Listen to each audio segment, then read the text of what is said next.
One, two, one, two. Welcome to the Hero Fun Podcast, y'all. Give us a minute. We'll be with you in a second. One, two, one, two.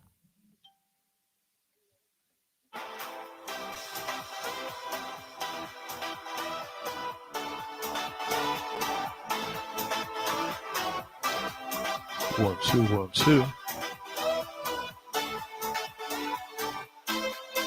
What's good? What's good? What's happening? What's happening, OG? So we here. Welcome to the Hero Hero Fun Fun Podcast. Podcast. We here, baby. No doubt. Let's see what's going on here. Yes, sir. Yes, sir. Give some people some time to get in. They're going to join us.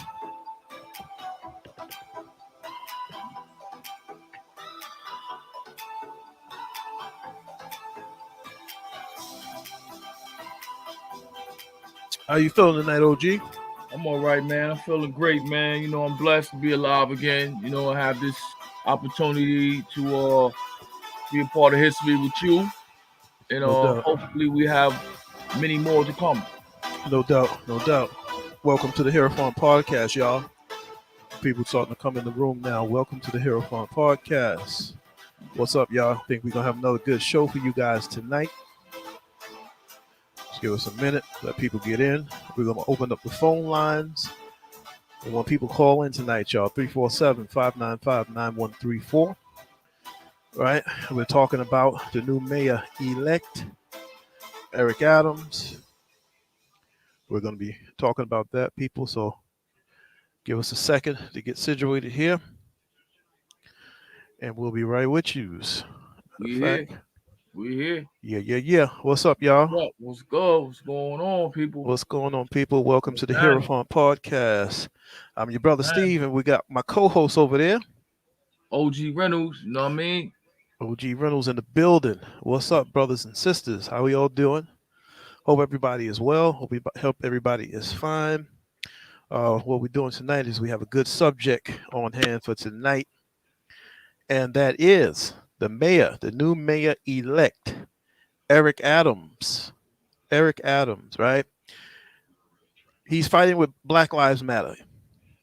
Eric Adams and Black Lives Matter are having some issues because the new mayor-elect is wanting to bring in a new system, an old system of policing. An old system of policing where he's going to put plainclothes cops back on the streets, and they're going to be doing their thing. So there's a big debate about that, and I wanted to chime in on that here at the Hero Fun Podcast because I believe it's very, very, very important.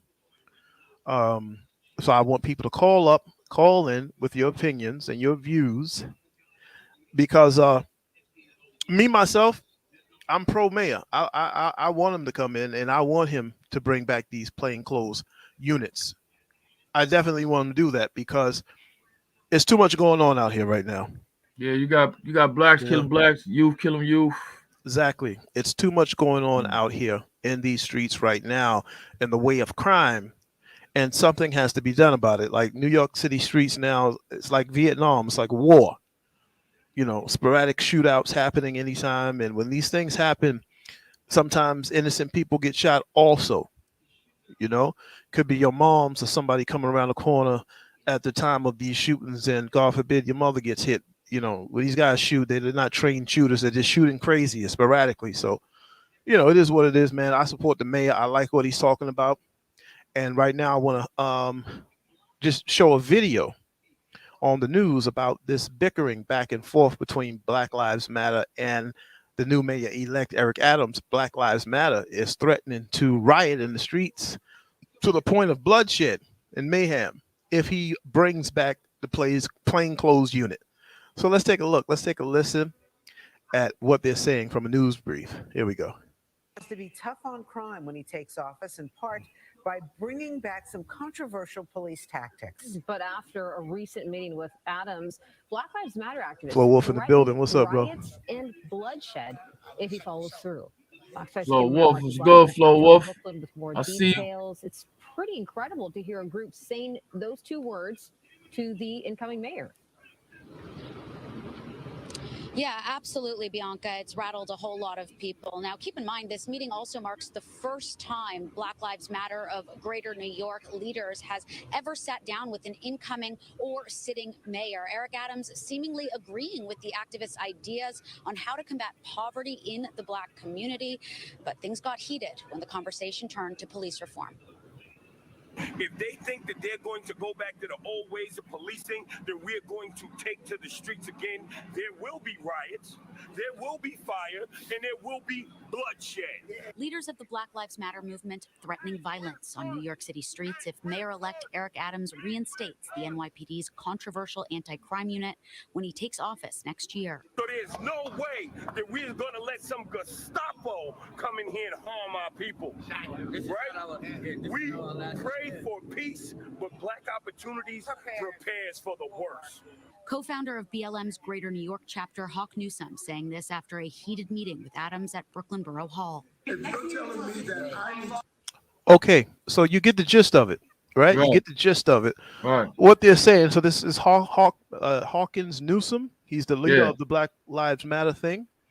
And we're going to talk about him, but we have Lisa Jackson. She says, "Shalom, family. I'm from Yonkers and work in the city, and it's not good in New York." Yonkers. Hey, Lisa. Shout outs to Yonkers. She says, "Shalom, family. I'm from Yonkers and work in the city, and it's not good in NYC. Sad." And you are so right, Sister Lisa. You're so right.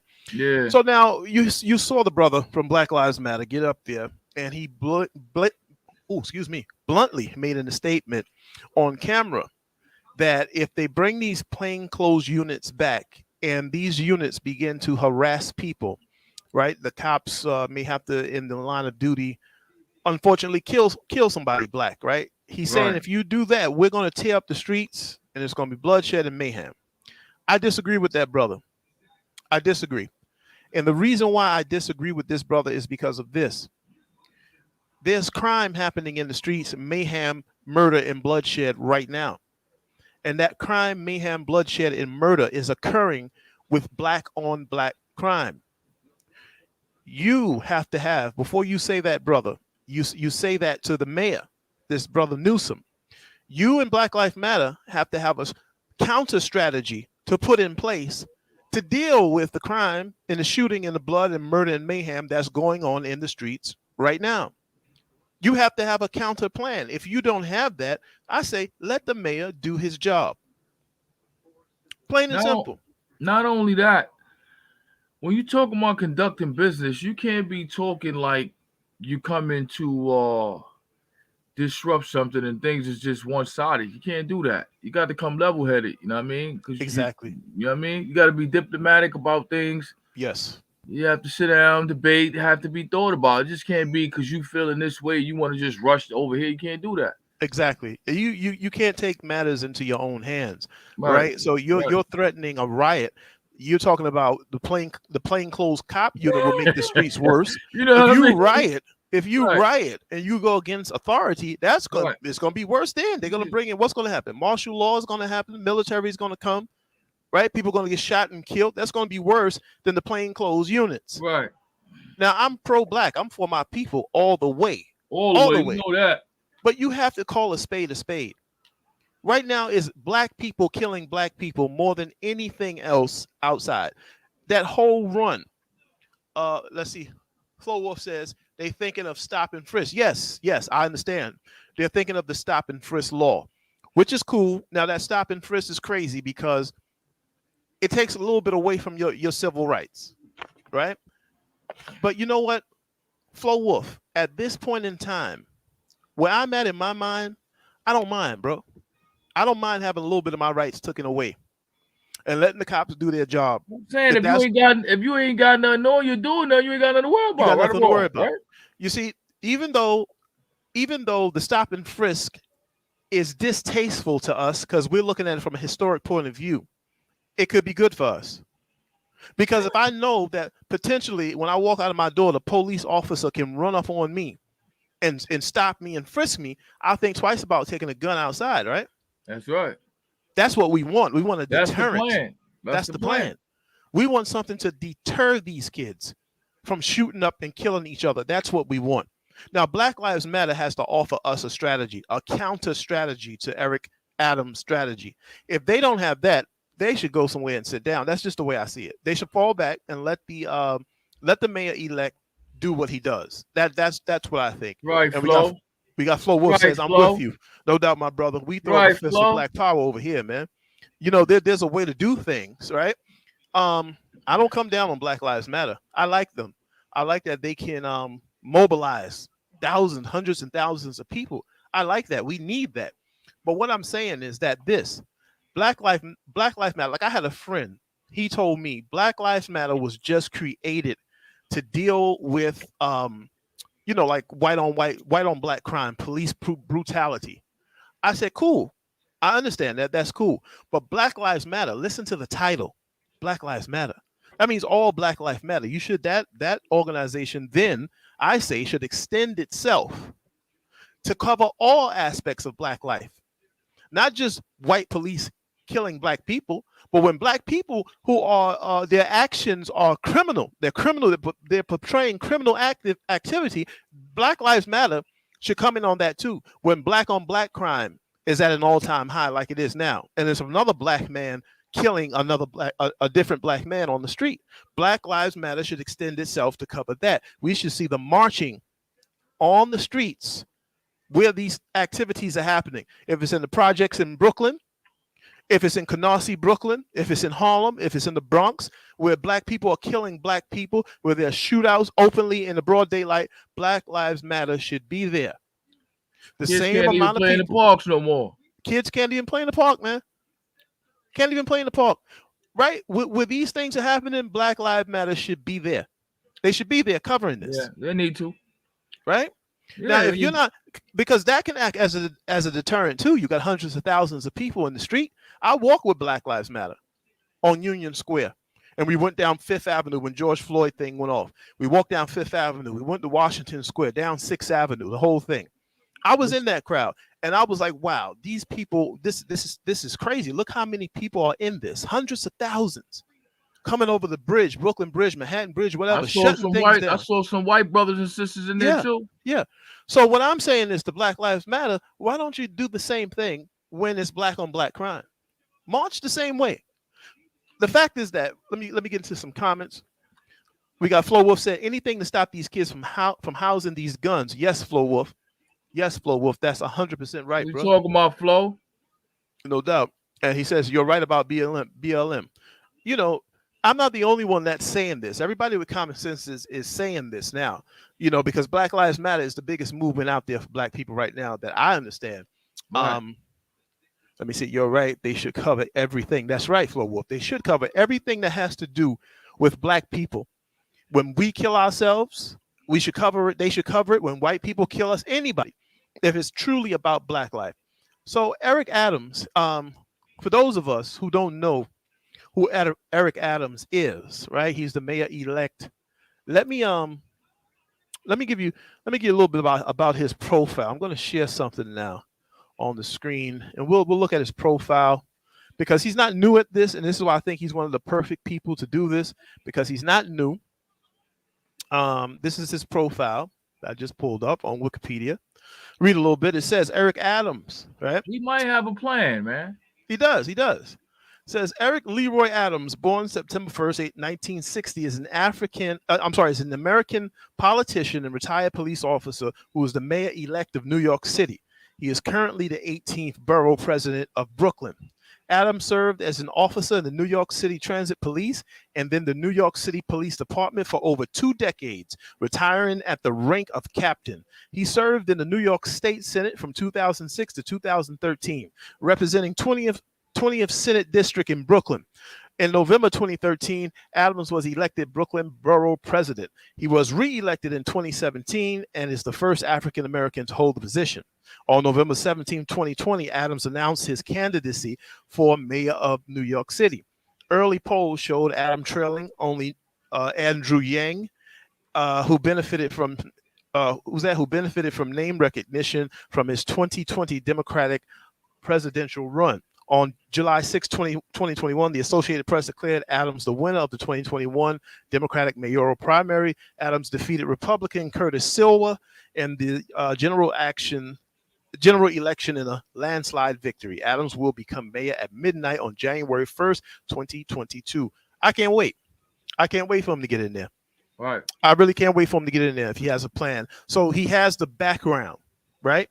He was a New York City police officer, and then he was a captain, NYPD captain So for 2 decades. He already know how the police think too, though. Like, so Exactly. ain't He nothing they can understands. Tell him, he already know. You know what I'm saying? He understands the system.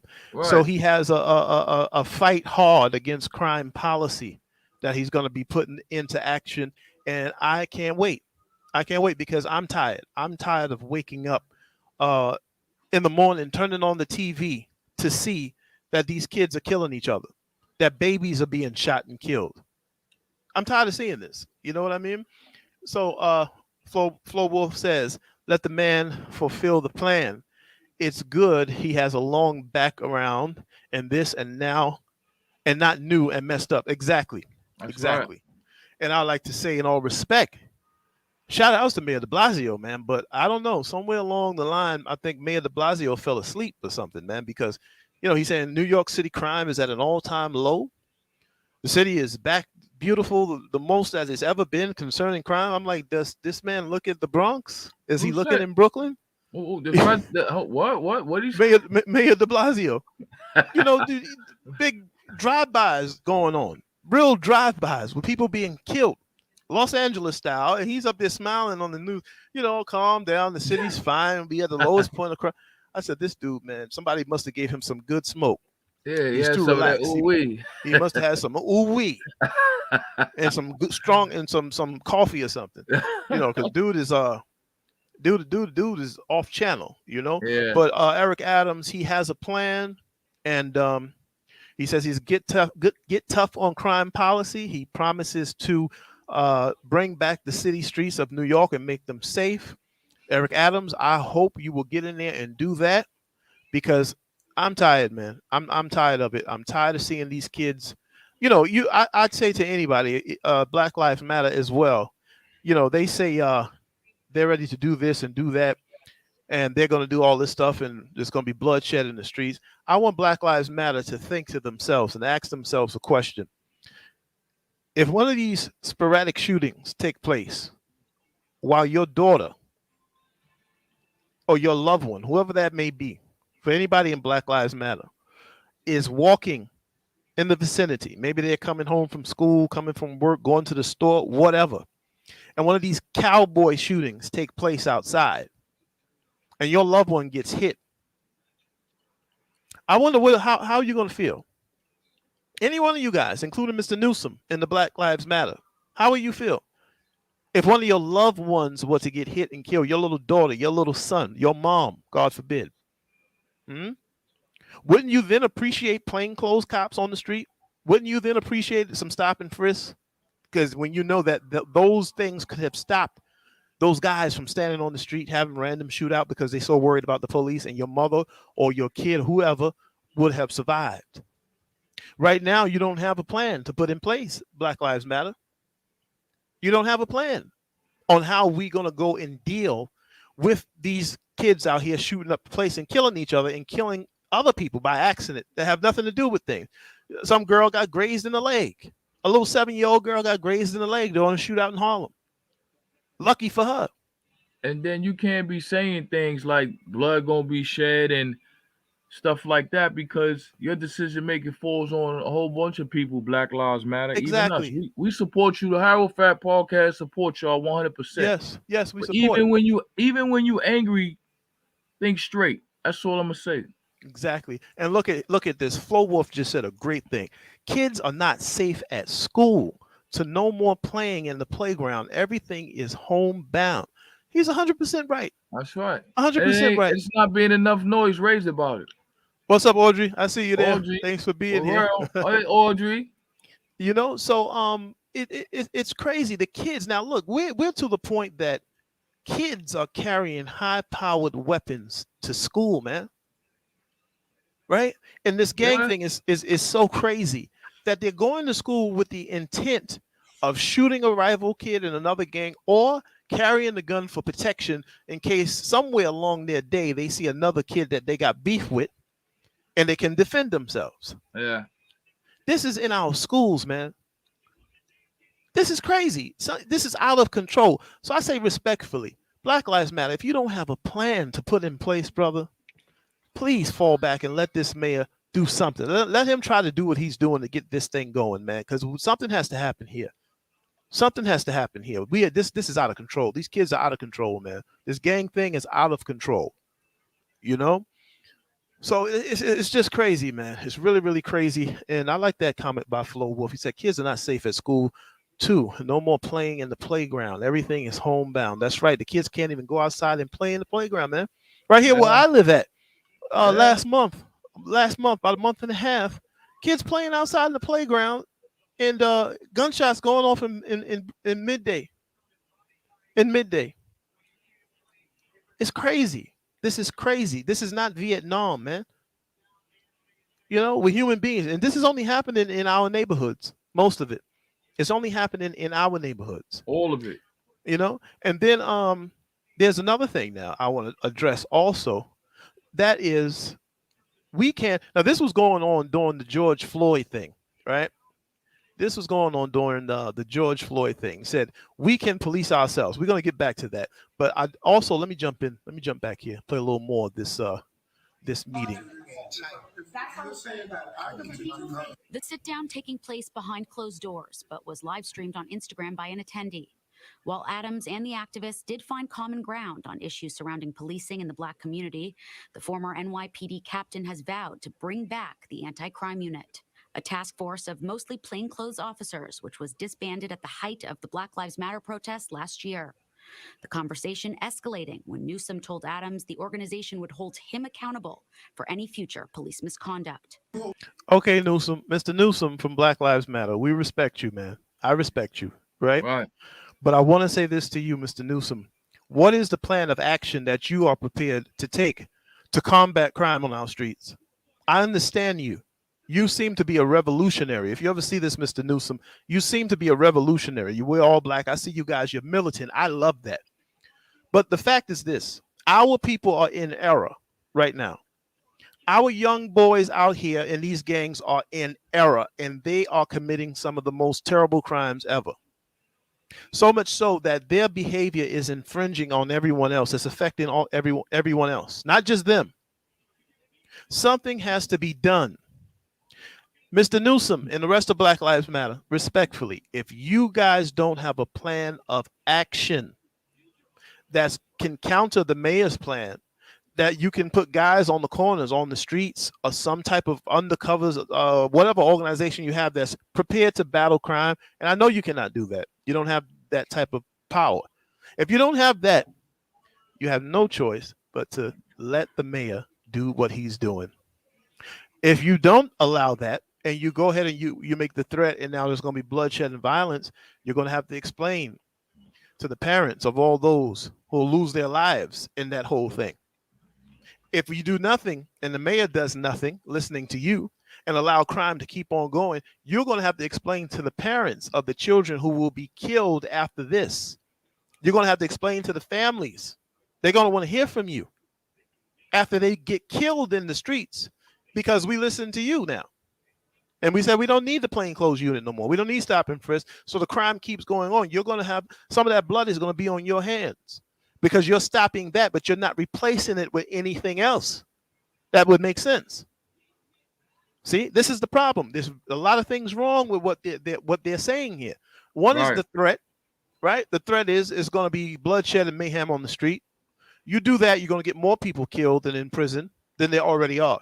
Not only that, you can't make verbal threats like that to the government, bro. Like seriously, you bugging, like you bugging out, right? Yeah.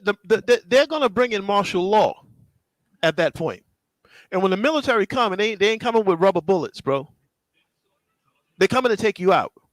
That's right. So you lead our people down that path. You're gonna have more blood on your hands than you know of, than you want. All right.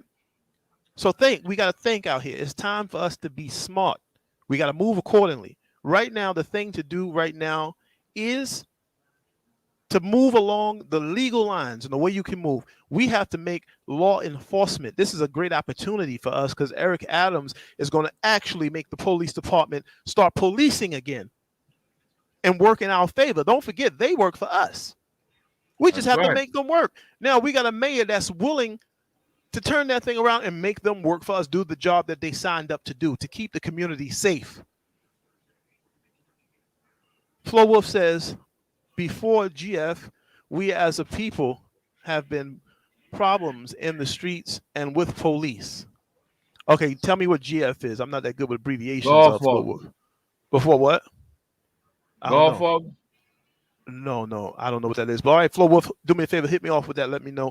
And he says here, the kids only concerned with today and not the future because of the streets. No doubt. Flo Wolf says, real policing and not killing us. Exactly.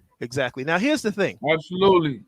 Here's the thing, Flo Wolf, right? And everybody else that's listening. And once again, for the people that are here that are new, you're here for the first time. This is the Hierophant podcast where we deal with issues of people of color, police brutality, whatever it is, we deal with that here in a way of knowledge, disseminating knowledge, history. We do that here.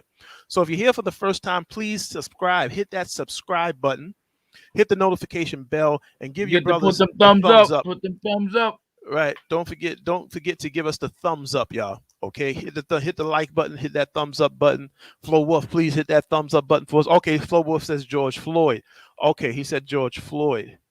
Okay, so he says before George Floyd, we as a people been having problems in the streets and with police. Yes, we have had problems in the street with police, it's no doubt. But now you also, Flo Wolf, you also got to think like this. I want you to add up all of the brothers and sisters from the time of, let's say, Trayvon Martin, bless his soul. Look at all of us that lost our lives. And now from that time in the last, and compare it to this, the last 3 years in New York City and Chicago, to the number of people who have been killed by black on black crime. It's astronomical. We don't even have to talk about Chicago, right? 100 people get shot when they do drive-bys and shootings. 100 people get shot at a time. That just happened during the summer. Yeah. Right? And nobody told. you understand? So this is a real problem here. This is a real problem here. What I'm going to do now, hold on. Let me show you. So Black Lives Matter, again, we love you. We're not being disrespectful. But I want to know, what's your answer? We just want you to be smart. That's all. We want you to be smart. I want to know, what's your answer, right? What plan do you have in place that's going to combat stuff like this? I'm Joe Torres. Police say the shootings are gang-related, and 3 of the 10 people shot were the intended targets. Now, that street was full of people because there was a birthday party underway.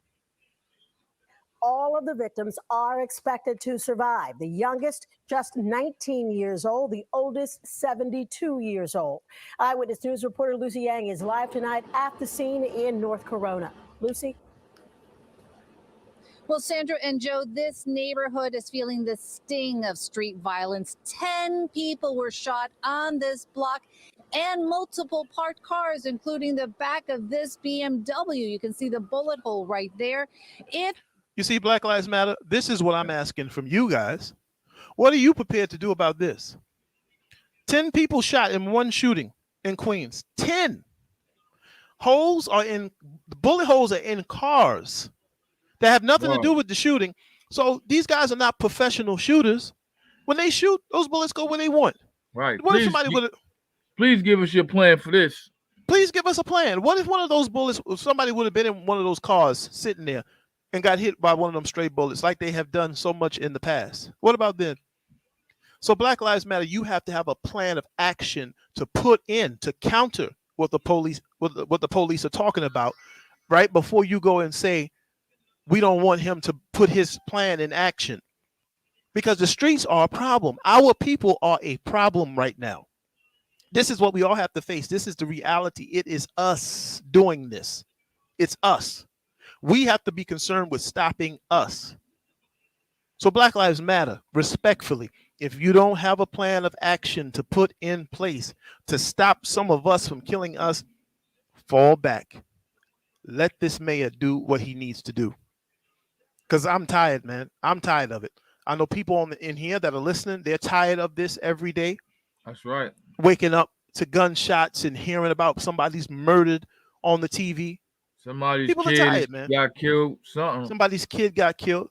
Audrey says sad, no doubt. If you guys want to call up with any feedback, we appreciate it. You can call us at 347-595-9134. The number's right here on the screen. We would appreciate some feedback, especially from older people with the gray and the beard, man. If you're over 30, 40, give us a call. Right, man. OG, Call in. step up, OGs, where the old heads at. Exactly. Step up. We need to talk, us older people, about how we're going to strategize this thing. And I'm going to present some steps that I think we should take to help reconstruct our neighborhoods. First, we got to reconstruct the way we think, but then we got to reconstruct our neighborhoods. And we have the right man going in office now, Eric Adams. I would get behind this mayor. I would get behind him. So now we have Flo Wolf says a lot of bodies. That's it. Black Lives Matter. Yeah. He says move smarter. Flo Wolf says move smarter. That's right, Flo.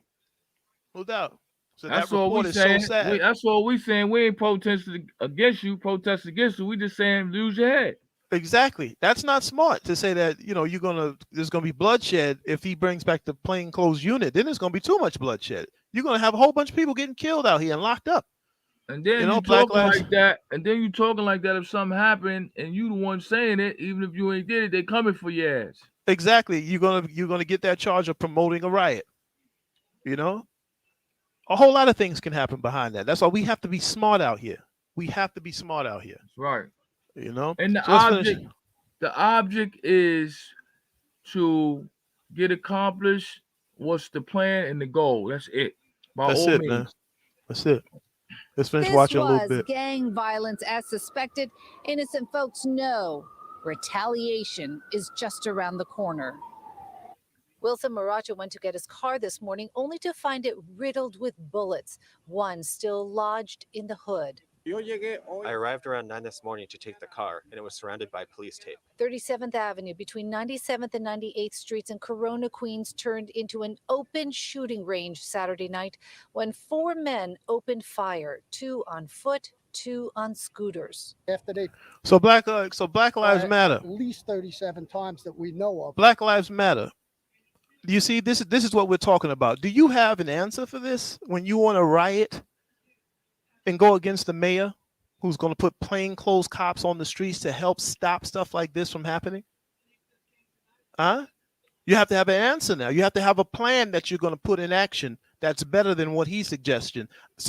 I don't see or hear any plan from you. But we have this type of stuff going on in our neighborhoods. Many more people could have been killed by that one incident. Many more people could have been killed. That's 10 people. 10 at one time shot. Damn. Right? Yeah. Yeah, it's crazy, man. It's crazy. Let's look at another one. Right. Let's look at another one. And these are the most sad because when they involve children. Right. When they involve children. Take a look at this.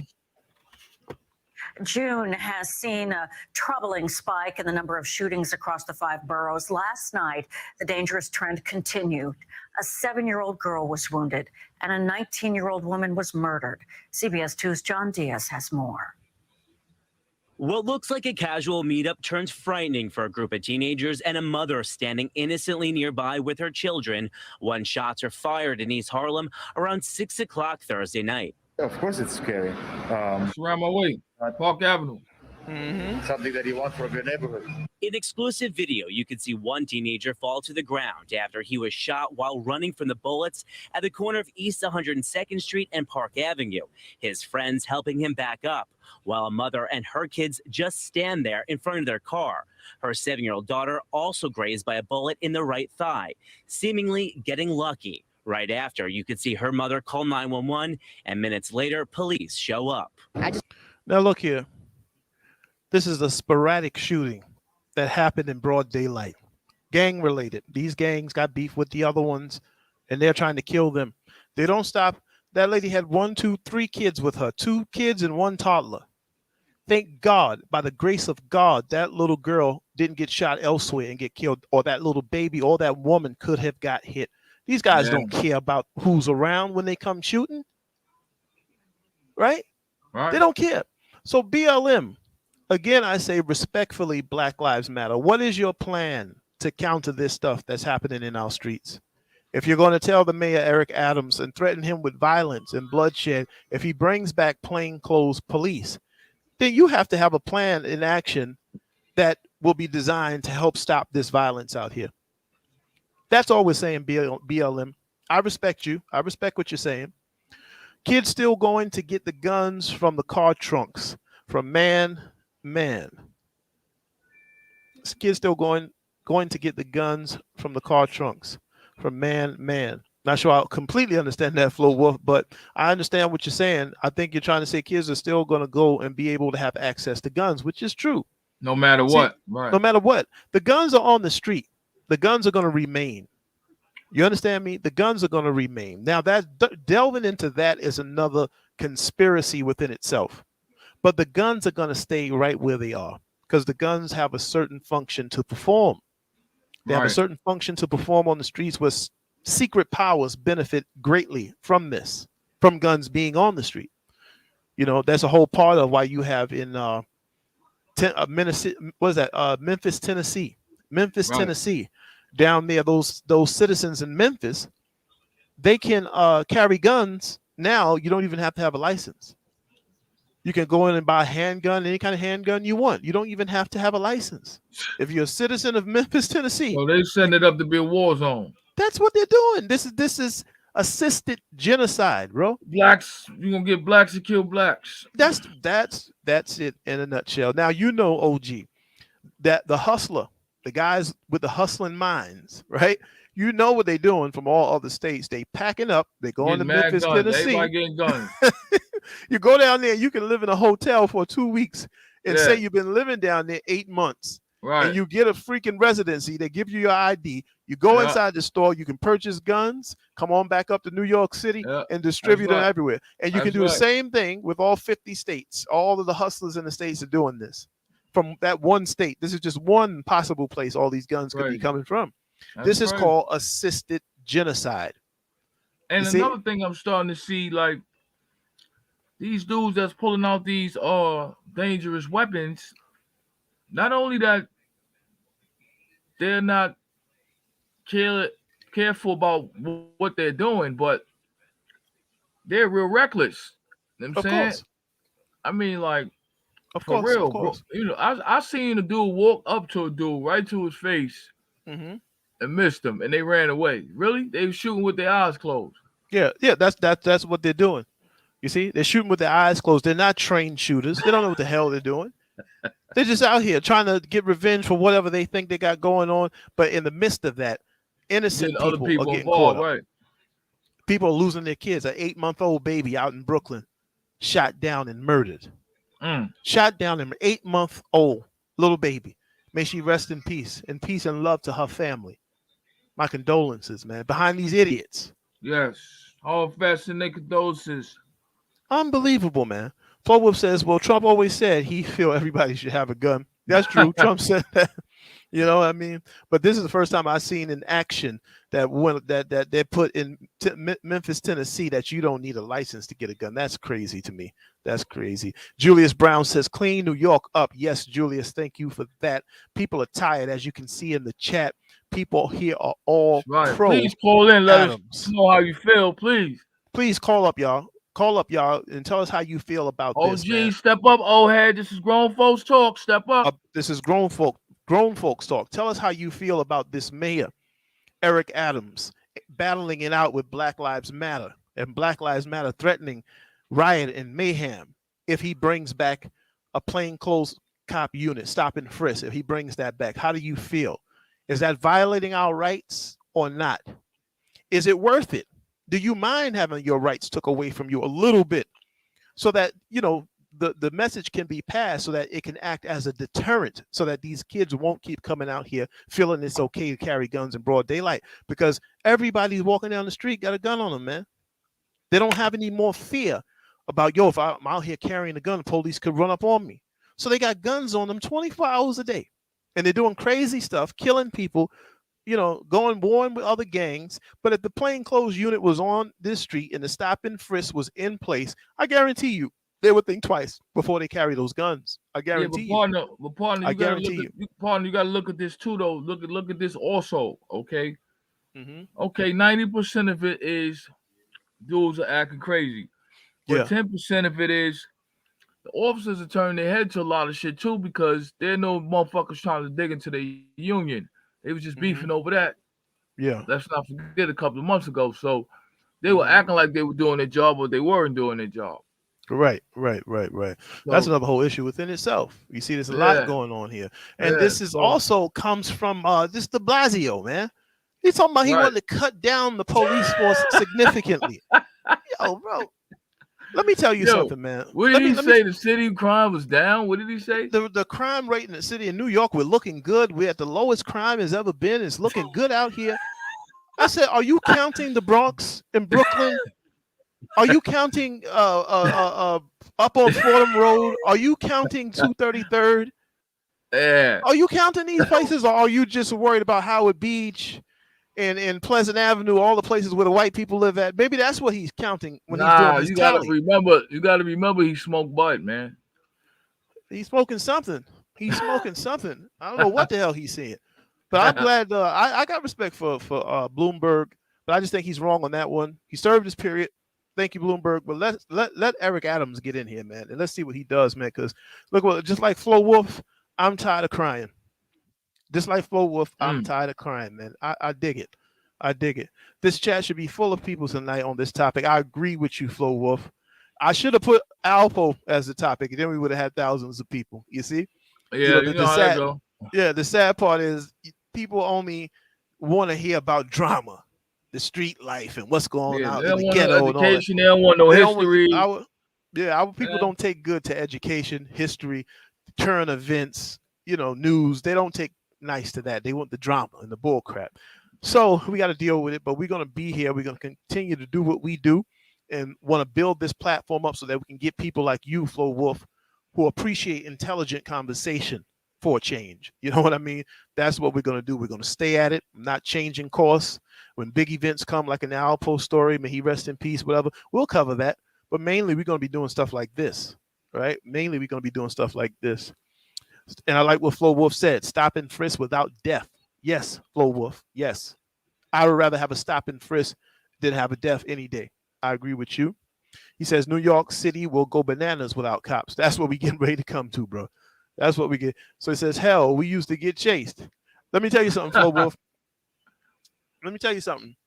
This around the George Floyd time, when George Floyd passed away. Right.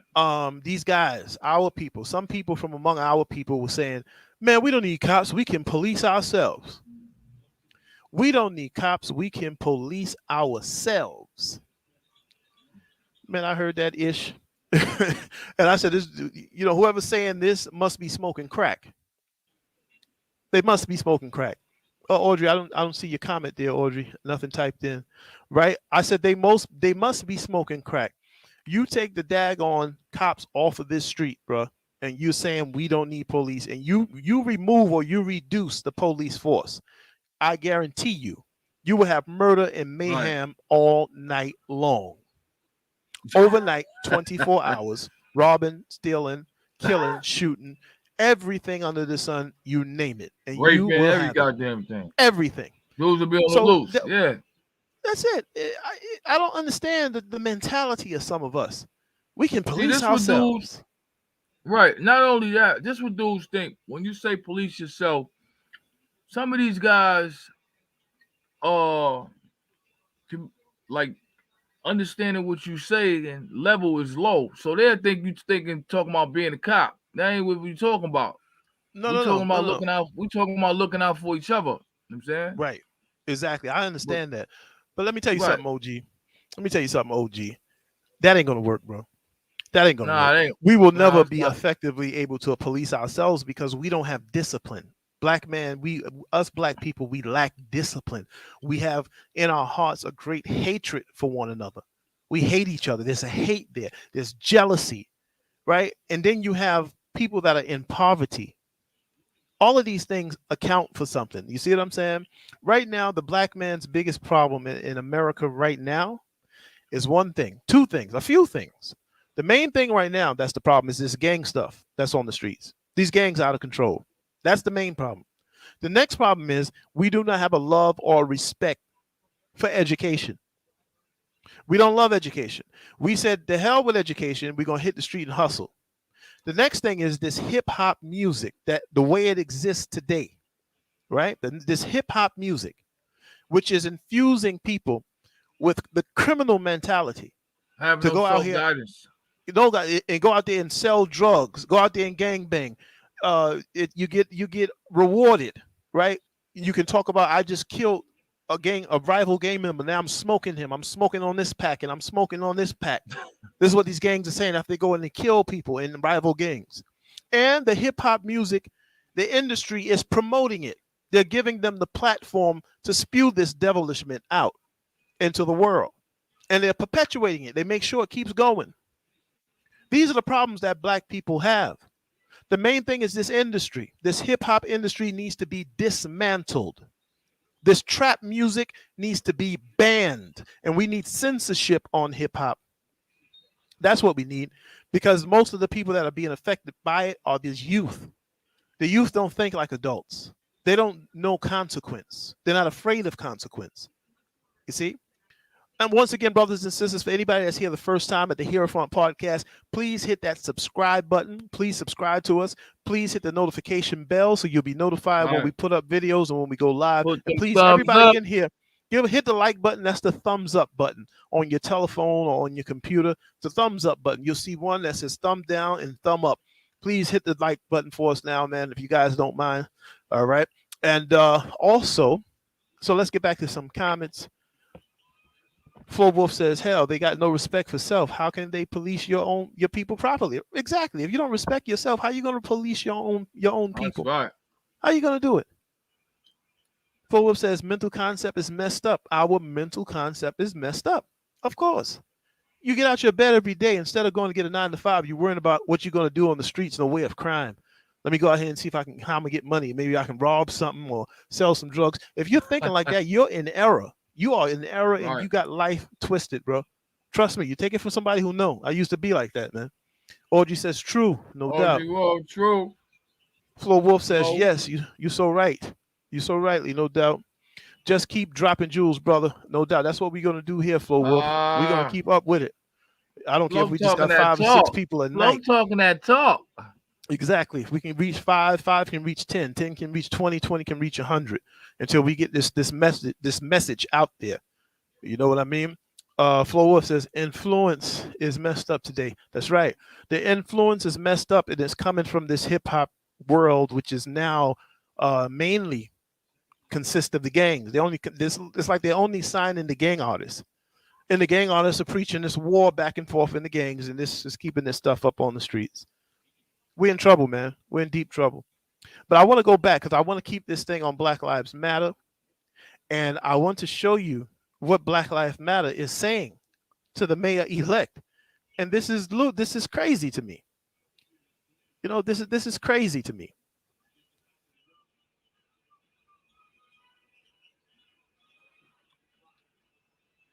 Social police tactics. But after a recent meeting with Adams, Black Lives Matter activists threatened riots and bloodshed if he follows through. Fox 5's Kayla Malik is live in downtown Brooklyn with more details. It's pretty incredible to hear a group saying those 2 words to the incoming mayor. Yeah, absolutely, Bianca. It's rattled a whole lot of people. Now, keep in mind, this meeting also marks the first time Black Lives Matter of Greater New York leaders has ever sat down with an incoming or sitting mayor. Eric Adams seemingly agreeing with the activists' ideas on how to combat poverty in the Black community. But things got heated when the conversation turned to police reform. If they think that they're going to go back to the old ways of policing, then we're going to take to the streets again. There will be riots, there will be fire, and there will be bloodshed. Okay, Brother Newsom, respectfully, I respect you so much, brother, as a Black leader. But I want you to say to those gang members out there that are doing all this violence on the street, I want you to have some words for them like you have for the mayor. Say something to them that's threatening, or you have a system in place that you can put in place that's designed to curb their behavior. I want you to speak the same way like that to those guys. Eric Adams is not killing people. Mayor Eric Adams is not killing people, bro. We are the black on black. That's what's killing people out here. All right.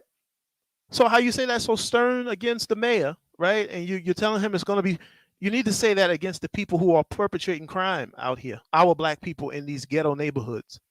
You need to have that message sent toward them. And Black Lives Matter needs to support the mayor-elect. You need to support him. You need to support him. And the thing about it is this. Always black people. The sad part is we never learn until it's us. See? That brother, Mr. Newsom, I don't know if he's suffered a loss of life from someone he loves. But I guarantee you that if the tragedy comes to his front door where he loses somebody, a wife, God forbid, a mother, God forbid, a kid, God forbid, then his tone will change. His tone will change. Because the enemy right now is the main enemy right now. The enemy is not Eric Adams, the new mayor, and his strategy for the streets. The main enemy right now is not the white police officers. Not right now. Nope. The white racist officers, they're not the main enemy. The main enemy right now is us. Is us. We have to figure out a way to deal with our people. Some of our people are in error. You cannot attack a police force that's going to come out here and be stern with our people who are in error. You cannot do that, brother. You have to have that same energy that you're having going at the mayor, going at these knuckleheads in the street, perpetrating these crimes. They need to be dealt with. These are the murderers. All right. It's not Eric Adams. I don't understand it, man. I don't understand it. Or Audrey says he should not have said that. Exactly, Audrey. You know how much problems will start if people listen to that? Hold on, we got a caller here. Here from podcast. What's up?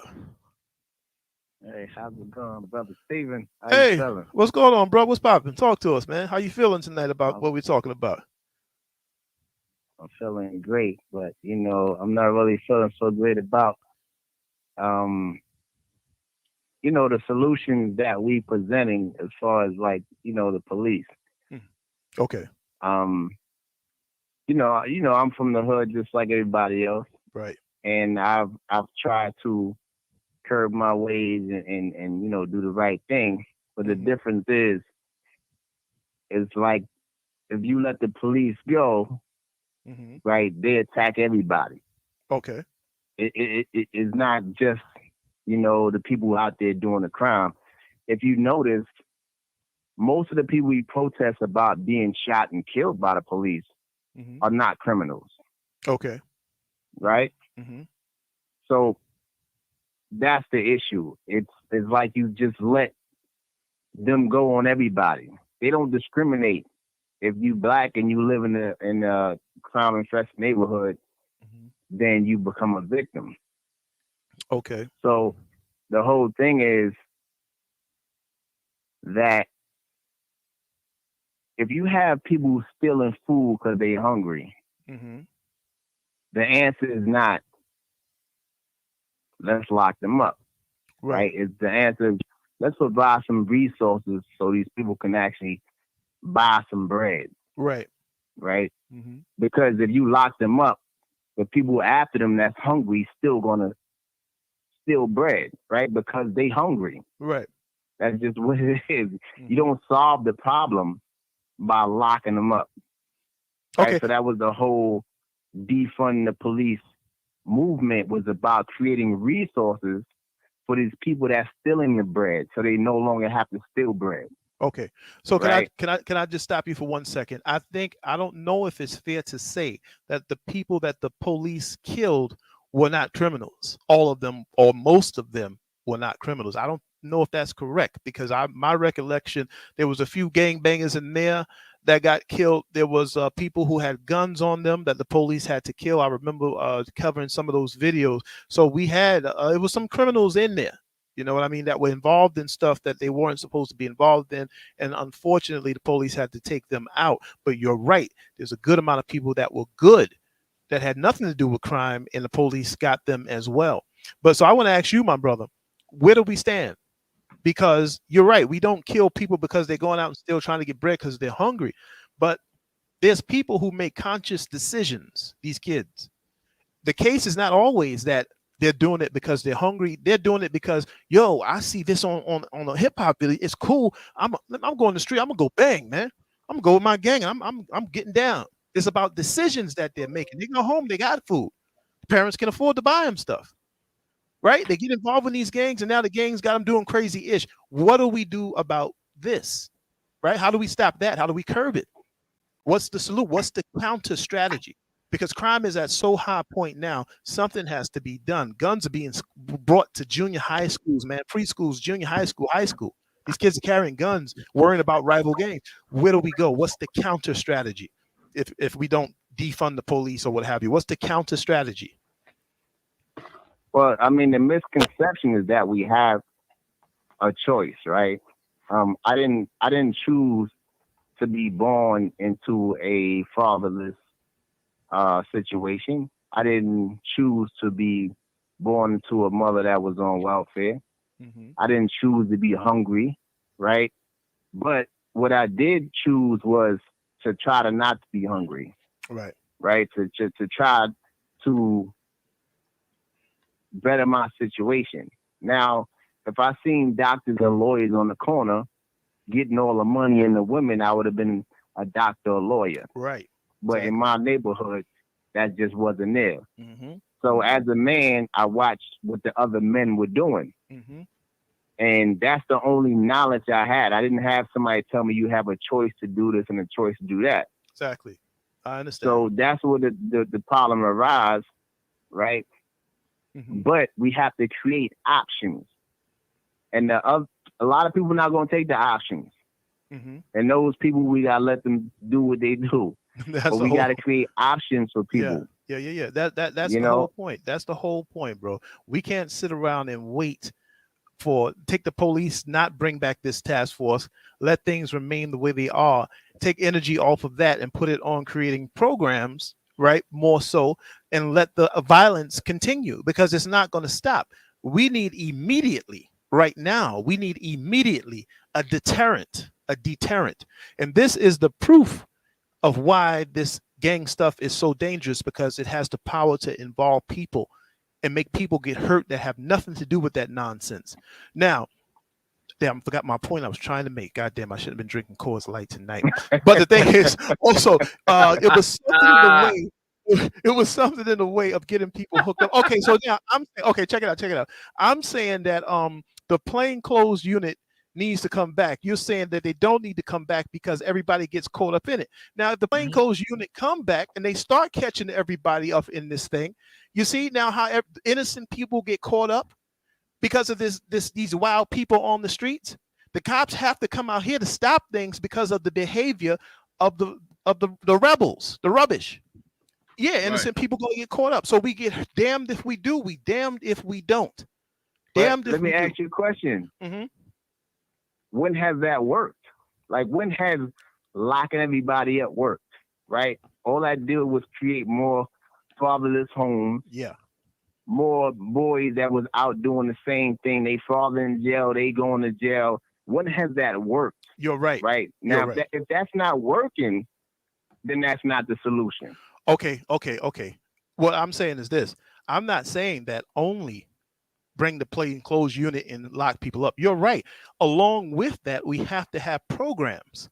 We have to have options for programs for these kids to go into so that they won't go out here and join these gangs and get involved in violence. So the two, it has to be coupled with other options. Create programs, create job opportunity and things like that. I get it. But you cannot X out policing. Extreme policing at this point is what's needed right now. Extreme policing. Brother, these people in these streets, these young boys, I don't know what the hell they're on. I don't know if they got demon souls, but they will kill you at the drop of a dime. They will kill children. They don't give a damn about the life of anybody. You're right we're about that, seeing but this. what facilitates that? Who facilitates that? Of course, the people in those communities facilitate that. That's the whole point. Not the police. Right. Right. We from communities where we fear and praise these people that do these things. Right. Right. Mm-hmm. We can shut that down at any time because it might be 1,000 gangsters out there, but it might be 10,000 people in the community. Yeah. Facilitating this craziness. That's what we said when we spoke and allowing earlier. it to go on. That's what we said. So the option is not to terrorize the 10,000 people in the community, right? Just to get the 1,000. No. But check it out. The 10,000 have to actually change the way they interact. That's what they we need said, to bro. Stop praising these people and allowing this to go on in their communities. That's what we said, bro. You Earlier. understand? That's what we said earlier. Also, involved with this extreme policing, we also need censorship on hip hop. Hip hop, it seems to be that hip hop is the motivating force behind these kids, right? Right now, the gangs are the main thing that are getting record deals and record labels in hip hop, right? And they have a platform. The hip hop platform provides a platform for them to go out and spew this gang-related stuff out into the airwaves, and it attracts the kids. This should be censored. This hip-hop music, this trap music, what's the other one they call drill music and all of this stuff, that stuff should be censored. It should not be allowed to go onto the airwaves. Most people won't agree with this, you see, because it's not the music, it's not the music. Guess what, my man, it is. Because when you have that type of music going into the ears and the eyes of young kids don't think like an adult, bro. Kids don't think like grown people, you see. Until we agree with that, we come to say, this hip hop needs to be censored. The people in the hood that you're talking about that go along with these actions and praise these actions, they're going to keep on coming along. Every generation, you're going to have them because they're attracted to this hip hop music. They're attracted to these gangster movies, everything gangster hip hop promotes. You got to be a gangster. You got to be this. It supports the gang mentality. As long as you have that, my brother, the hood will never change. So we have to start changing things now that we thought weren't dangerous before. And we have to start with the hip hop industry the way it exists today. That's my opinion. That's my opinion about it. I get what you're saying, right? Mm-hmm. But that doesn't kill a source, right? The source is the family, the broken family. Yeah. At the end of the day, most of these kids that go out and do that craziness are fatherless child. Yep. Right. We praise the single mother as if that's the panacea to everything that's going on, but a young man needs a man in his life, a responsible man. Yep. So when you have the situation where the boy doesn't have the father, the mother hates the father, the mother talks about the father like he ain't nothing, the boy starts to hate the father, and the boy starts to hate other men. Therefore, it's easy for them to kill another man. Worldwide L, what up? Worldwide L, shout out, baby. For a man. Yes, indeed. Right? Yes, so indeed. if we would change that dynamic, everything would change. So how do we change that dynamic? You see, that dynamic keeps coming about because of influence, because of culture, right? Your culture consists of what you do during the day, how you live, what kind of pants you wear, what food you eat, right?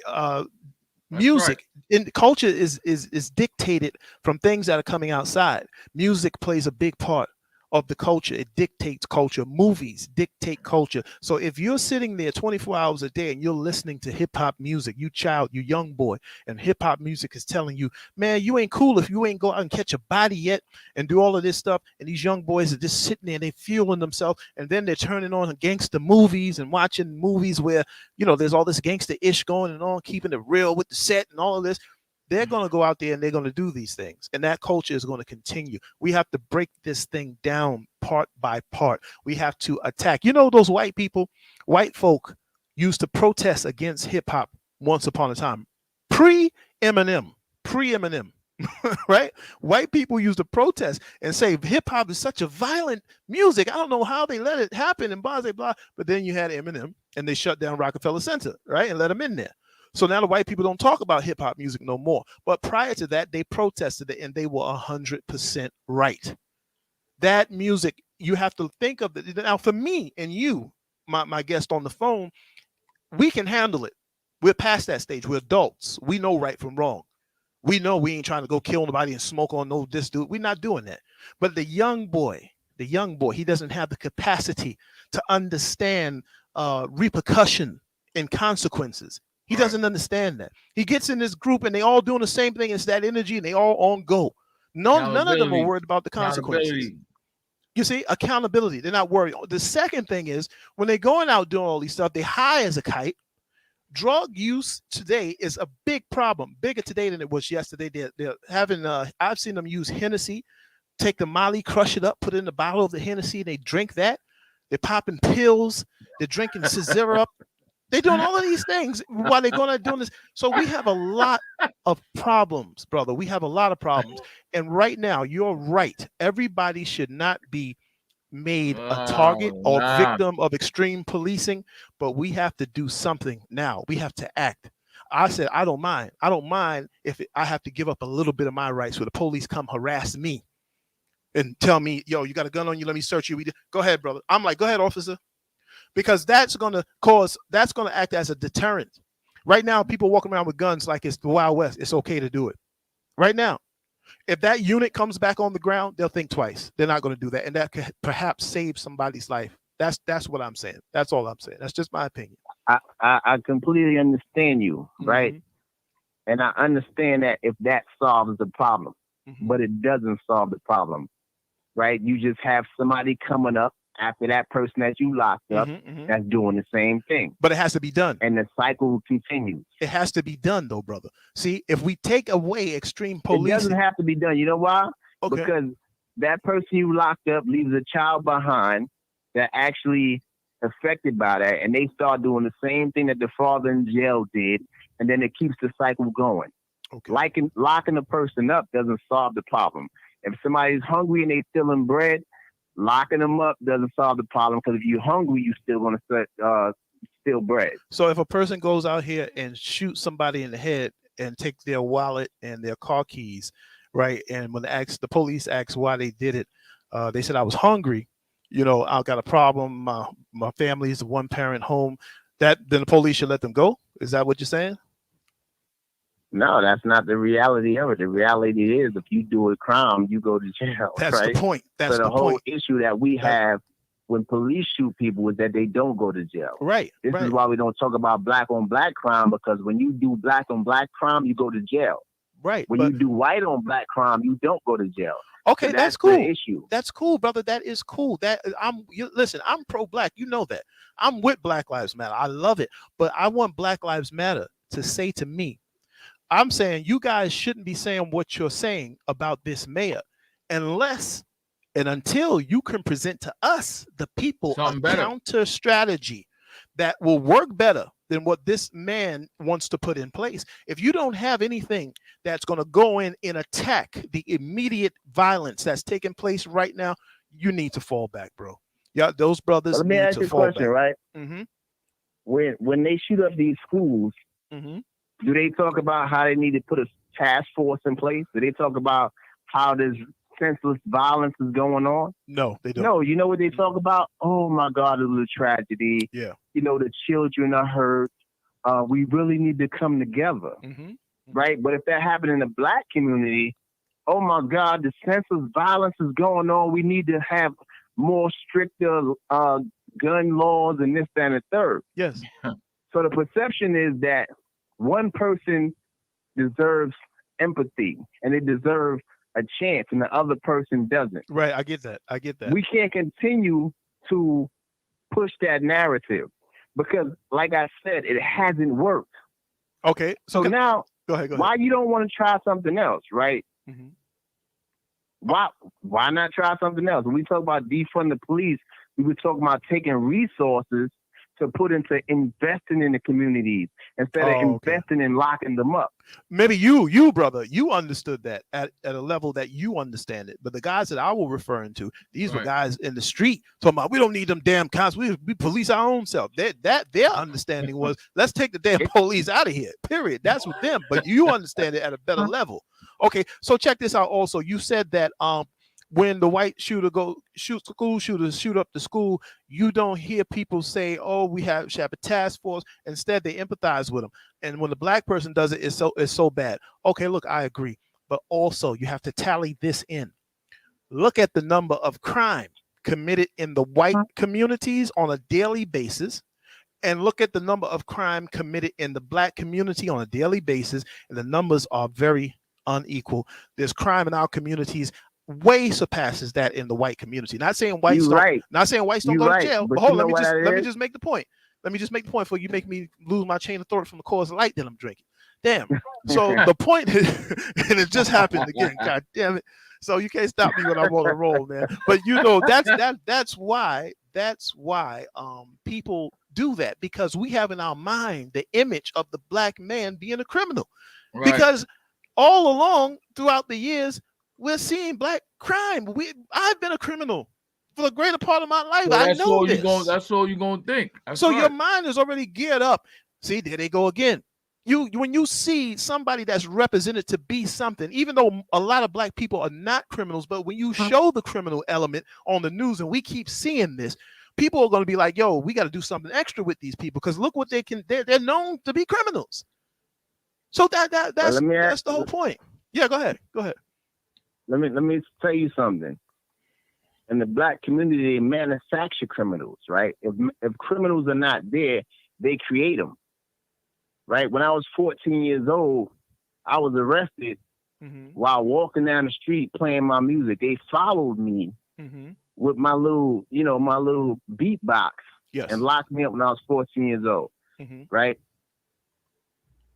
Why would you follow a 14-year-old, stalk him, and lock him up because he got a radio, right? When I was 16, the first person to ever pull a gun out on me was the police. Yep. I've never seen no one attack me or approach me with a gun, even though I lived in a violent neighborhood. The police was the first one to ever pull a gun out on me, right? These things mess with you. They try to lock you up as a young kid so that you get used to that system, that you start to believe there's no hope for you. They don't do that in white neighborhoods, right? That's a fact. When I go to Rockaway, they got speed cameras on every corner. Yep. They got everything to track you. They know these people don't have no money, but you know what? They got a whole bunch of cameras to catch them speeding, to catch them running red lights, because they constantly on your back. Yep. They constantly on your back, making sure you don't have no options. The police are in there like it's a cell, right? In Edgemere Projects, they got police on the roof. They got police patrolling, just as if you were in a jail. Yep. Right? They create this environment. They manufacture criminals. They put you in jail. You come out, they won't give you a job, so you have to do crime. Yep. They manufacture that in our communities. They don't manufacture that in white communities. Can I say something to you, brother? They don't turn out criminals. Can I say so something then to you, sit brother? up there and you talk about that the problem is us, but we are actually the victims.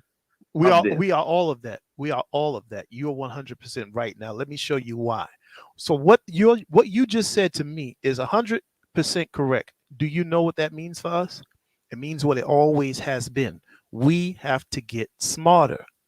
You see, we know the white racist cop. Not all white people are racist. I'm talking about the white racist cop. We know they're on the force. We know they're against us from day one. Like they picked you up for playing a radio at 14 years old and pulled a gun out on you at 16.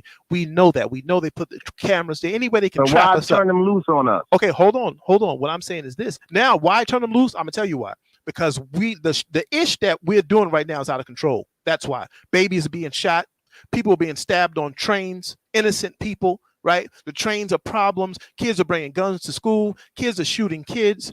Sporadic shootouts. You're waiting on a bus to go where you're going. You got to duck and roll because that's why we have to unleash a police force. You And- 100% but right. hold on, But hold on. has that ever solved the problem? It's better than nothing. If you don't unleash it, we're to the stage not a that everything solution. is going to continue. It's going to get worse. If you don't bring in some type of authority or power figure, it's going to get worse and worse and worse. We don't stop things when we feel we got green light. The black man goes to the extreme all the time. It's us. We have to begin to police. We have to get smarter. We won't stop doing what we're doing. This stuff is not going to stop because, again, it's all in the music. Everything plays a part. So when I'm talking about protesting, Let me tell you why it don't stop. mm-hmm. It don't stop because they keep coming up with the same solution. Let's lock them up. Locking up the fathers and the men creates that situation. Okay, but hold on. Before you go, let me say So this it strong point. doesn't Let me say this end strong because you point. continually create it. Let me say this strong point. So if you don't lock them up, now are they? Wait a minute. Let me get this with you right now. So you only can lock them up, brother, if they're doing crime. The plainclothes task force that's going to come out, if he run up on somebody and you have an illegal firearm on you, guess what? That's a crime. If you are outside now, when they lock you up, why do they lock you up? If you over there on the corner shooting crazy at some rival gangs and it's 10 of y'all shooting at 6 of them, guess what? They're gonna lock you up. Why did they lock you up? Well, chances are it's because you had the guns and you were shooting at these gang people. You're trying to get revenge. You're doing a crime. They're not gonna walk up to you and say, "Hey, come here, you," and lock you up and throw you in jail for no explanation without reason. They're not gonna do that. You have to be doing something that warrants you getting locked up, brother. And if you're doing a crime, right? You know what that means? Crime means you can get locked up. You should get locked up. That's the way it is. You cannot do crime in America, bro. The crime is against the law. If you commit a crime, you can be locked up. This is what we didn't understand as kids. We may have known it, but we disregarded it. We didn't have it explained to us the right way, along with a bunch of other things, elements that pulled us out into the street. Yes, but remember, when you say you lock them up, the truth is they're being locked up because they're committing crimes. That's just the truth, bro. That's the truth. That's the truth. You're right, but what you tend to forget is that all this stuff is already illegal. All this stuff is already what's illegal? Getting people locked up. That's why there's a million people in jail because they enforce these laws, right? The task force does not create a new law, right? But what it does is say, get everybody, and then the people that you actually catch in that net, you can take away. But they're going to get everybody in that net and then weed out the people that's good or bad, right? So it don't matter if you're doing crime or not. The task force just allows them to go in and get everybody to harass the community. So the thing is this. At the end of the day. The thing is this. It doesn't create a new law. Those things are already against the law. These things are already being enforced. These people are already being locked up for that. It's not all of a sudden we creating a new law and they're going to start locking these people up for that now. They've been doing it forever. Okay. But what they're not creating is a way out of that. Okay, and so this plan is the same old plan they've been doing. And what happened? We get the same old result we've been getting. Okay, so how do you respond? If you don't change the plan, you're going to get the same result. How do you respond to criminality, to people that's doing crimes on the street? How do you respond? What is your way of responding to this violence that's on the street, the murders and the killings? What do you think a correct strategy is? The correct strategy is that you create an opportunity for them to go a different way, right? My friend was working at my job and he got fired because his record came back and they fired him. But he was trying to go straight. They pushed him back out in the street. They said, look, you can't get a job. You have to do crime. Yep. You have to do crime because you cannot work here. Now, I don't So agree they with pushed that. him I into don't the agree with that. I don't agree at with the that end at of all. the day. Yes. Huh? I don't agree with that at all. You're right. You're So that's 100% my right. point. Yeah, So you're they right. create criminals. They create the criminal and they say, look at this guy. He's a criminal. He's over here doing this, that, and the third. But it's the same guy that you wouldn't allow to go straight. You wouldn't allow him to get a job to feed his family. So now he has to be out there. So now they look at this person, they put the camera on him, they put him on the news and say, this guy, this, that, and the third. But they create that narrative. Okay. So right? now We don't have the options. So if they give us an option and we go the wrong way, they can say, hey, this guy had an option and he went the wrong way. But if they force you to go the wrong way, what are you going to do? Okay, what about this now? Now, the same guy we're talking about, right? You said he came home, he got a job, was working, doing what he needed to do, then he got fired because his record caught up with him. My question to you is, what did he do the first time to go to jail? See, we know the system is corrupt. Oh, now, just for clarity, just for clarity, is selling drugs in New York City or the 50 states of America legal or not? It's illegal. If it's illegal and you do it, it's considered a crime. And a crime you can go to jail. You can go to jail for. Don't do it. Prevention is better than cure. If you know when you take that pack in your hand and you go out there and you want to sell drugs, it's a possibility you can go to jail, and then you come home and all those felony laws govern you that's going to ruin your life. Guess what, bro? Don't sell the damn drugs. But let me tell you this. They created that also, right? Because when they started locking people up after they were freed as slaves, they came home, they couldn't get a job. They didn't hire black people. Ain't that we didn't want to work. They wouldn't hire black people. But it all started we had with to us. find alternative means to get money. So they put the drugs in our hand and say, hey, you can get money doing this. Right. But we're not going to give you a job. So the only way you can support your family is if you sell these drugs. Yep. So now you sell the drugs, and they call you a drug dealer. Yep. But they created that drug dealer. You didn't have an option. So if you growing up in that type of era when no one's getting jobs and everybody that has money is drug dealers, you become a drug dealer. That's right. If everybody that was getting money was doctors, you become a doctor. That's right. Right? But they create this. And then they put out the narrative like this was your choice. But you didn't have that choice. Okay, so that's the misconception that's happening right here. Okay, so what I'm trying to say, my brother, is this. All that we are saying right now is this. Crime don't pay. We have to get smarter, right? So you're right. We need parents in the home that's going to be conscious, that's going to tell their son, listen, don't go out there and do this. Don't do that. Don't do this. It starts with us. The stumbling blocks are there. They put them there. Like you said, you're 100% correct. But guess what? We have to be smarter. We have to know that if you take a chance and you play and you step on that wrong side of the pavement and you're now involved in crime, there's a good chance you're going to go to jail. You're going to ruin your life. You're going to be subject to all of these felony laws that's going to stop you from getting employment, the type of good employment. You have to know that. We have to explain this to our children. You see? So this is what this platform is for. This is one of the reasons why I began this platform, because I wanted to be a meeting place where guys like yourself, me, my co-partner, the people in the chat who are grown people, we can come together, we can begin to talk and have a dialogue about how we're going to move forward, how we're going to raise our kids, what are the understandings we're going to give our children going forward to prevent them from falling into those very pitfalls that you're talking about. You're right. They put this stuff here for us. I always say that. I know this, but we have to get smarter. And in terms of policing, now, even though they put it here for us, right?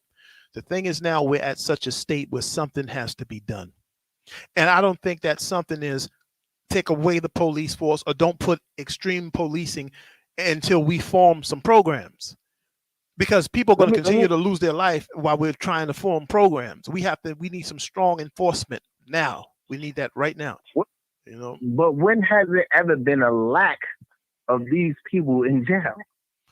When has there ever been a lack of these people in jail? What do you mean? Never. Creating a task force does not solve the problem because they're locking them up anyway. Okay, the task force is basically for this. The task force is to prevent these guys from standing on the corner with guns on them, waiting for a rival to come around in these broad daylight shootings, nighttime shootings that anyone can be a victim of. If you have a strong police threatening police presence, right? One will a guy will think in his mind, damn, it's hot outside. If I go out with this biscuit, they're gonna get me, man. That's what I want to happen. I want, before he puts that gun on his hip, to come downstairs with and look around, lurking around. I want him to stop and think, I can't go outside with this. You see, because that can save somebody's life, man. Listen, if that solved the problem, I'll be 100% with it. Might not solve it, but it's a start. We have to do something. Went through the crack era. We went through all types of era where it's like so much crime and murder, and creating a task force never solved the problem. Like I said, if people are hungry and they stealing bread, creating a task force does not solve the problem. Okay, at the end so of the day. then you have because to they're have locking these people up anyway. Look at the jails, man. Okay, They so pack then, the people but like what I'm that. trying to say to you is, if the people are committing the crimes, my brother, what is the outcome? If you're doing if you create the situation, if you put them in a situation where they have to commit the crime, and then you blame them for it. Okay, look. then you just create a Let me show you something. situation. Let me show you something. Minimum wage is $15 an hour, right? Right now, you can go to Costco. You can get a job starting $21, Unless $22. you got a record. Okay. Unless you got a record. So now again, we're getting right back to it again. These are people who have committed crime. There are people that have committed, like myself. I committed crime back in the day. So the felony laws that I'm subject to right now, I did it. I put myself in this situation. Let me tell you something. If anybody listening to this are in their later years, 40s, 30s, right, they would know 100% that the things they did when they were 16, 17, they wouldn't do today. Right. Right?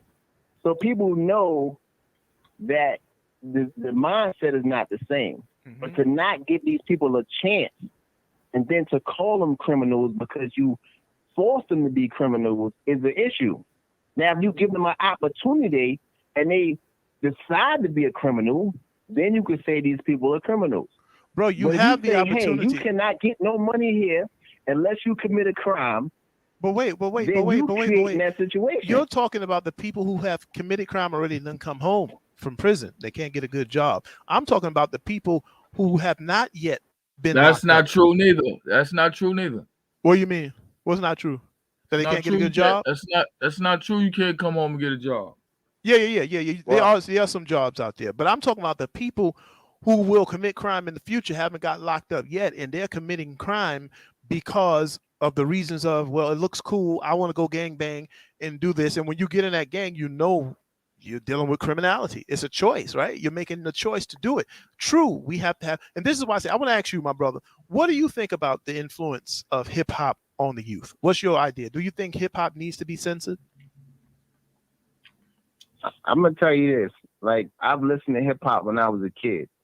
The biggest influence in my life was the people I was around. Right. The men that I knew, the people that were doing crimes, the people that was so popular because they were the toughest, because they were killers, because they was doing this, right? Because when you in that arena, they tell you, okay, if you do this in this arena, you're going to be the man. It don't matter what I listen to, right? That might be the background music to my crime, but it's not why I'm committing the crime. Okay, listen to this now. Now the people that it's because they set these parameters. If you do this, you be popular. If you do this, you be feared. Okay. If you do this, you get money. Yep.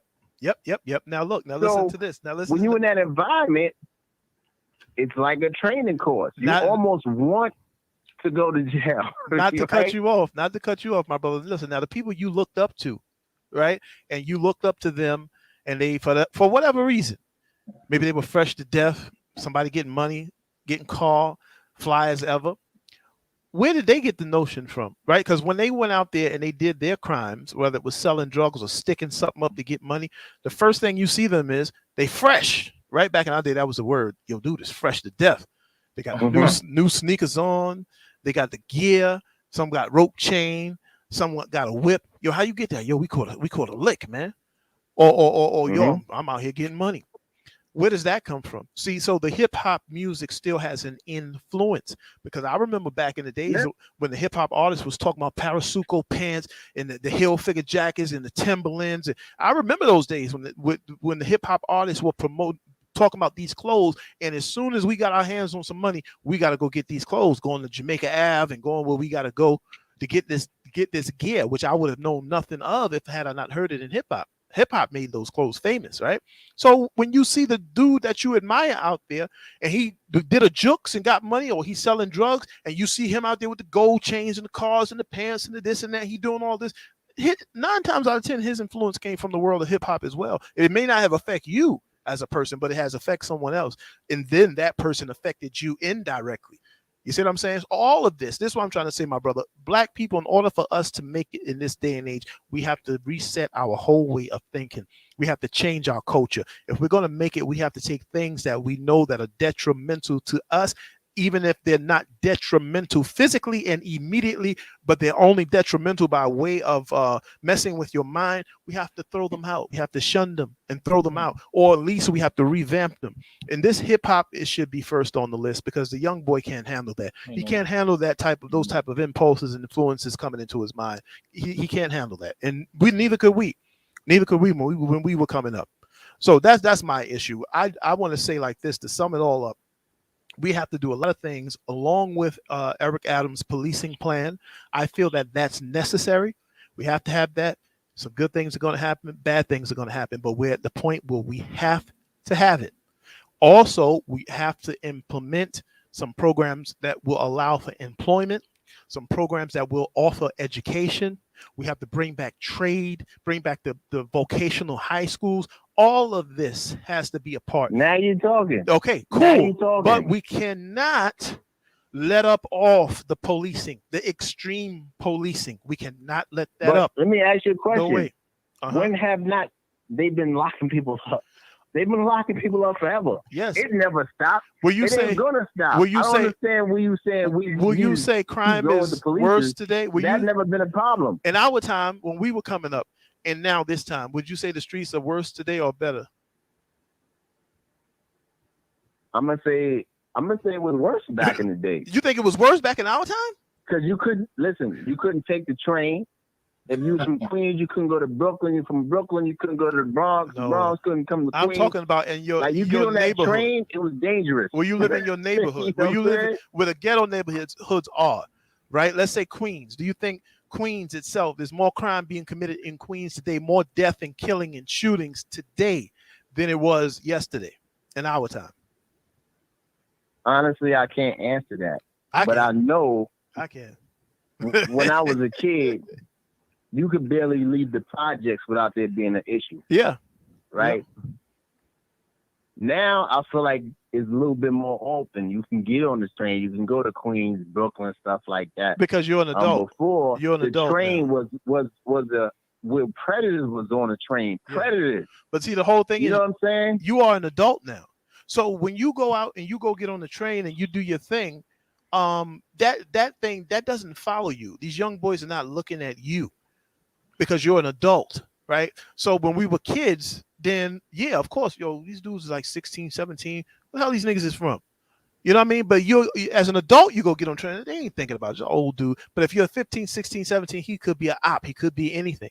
So I'm saying now, it's even worse because now we have this gang thing going on. And these kids now, like I remember back in our day, we used to beat people up. We used to catch dudes, jump them, and beat them up, right? Stomp them out. And some of us used to get stomped out, vice versa. We used to fight project, right? But you lived and you went home to live another day. These kids now, people, they shoot, they flatline you. It's no talk. It's no more fighting. No more hand-to-hand fist fights. It's gun coming out, pow, somebody's dead. Right. Period. This is the way this stuff is ending. So this to me. Mm-hmm. You're 100% right. But let me tell you something. If something happened in a community, right? And the biggest thing is that we don't have communities. Yeah. If something happened in a community, if somebody gets shot, if somebody sees somebody get killed, what do? They bring in these psychologists. They give them treatment because it's traumatizing. Mm-hmm. in the black neighborhood, the poor black neighborhood to be specific, these kids go through trauma all the time, never get any treatment.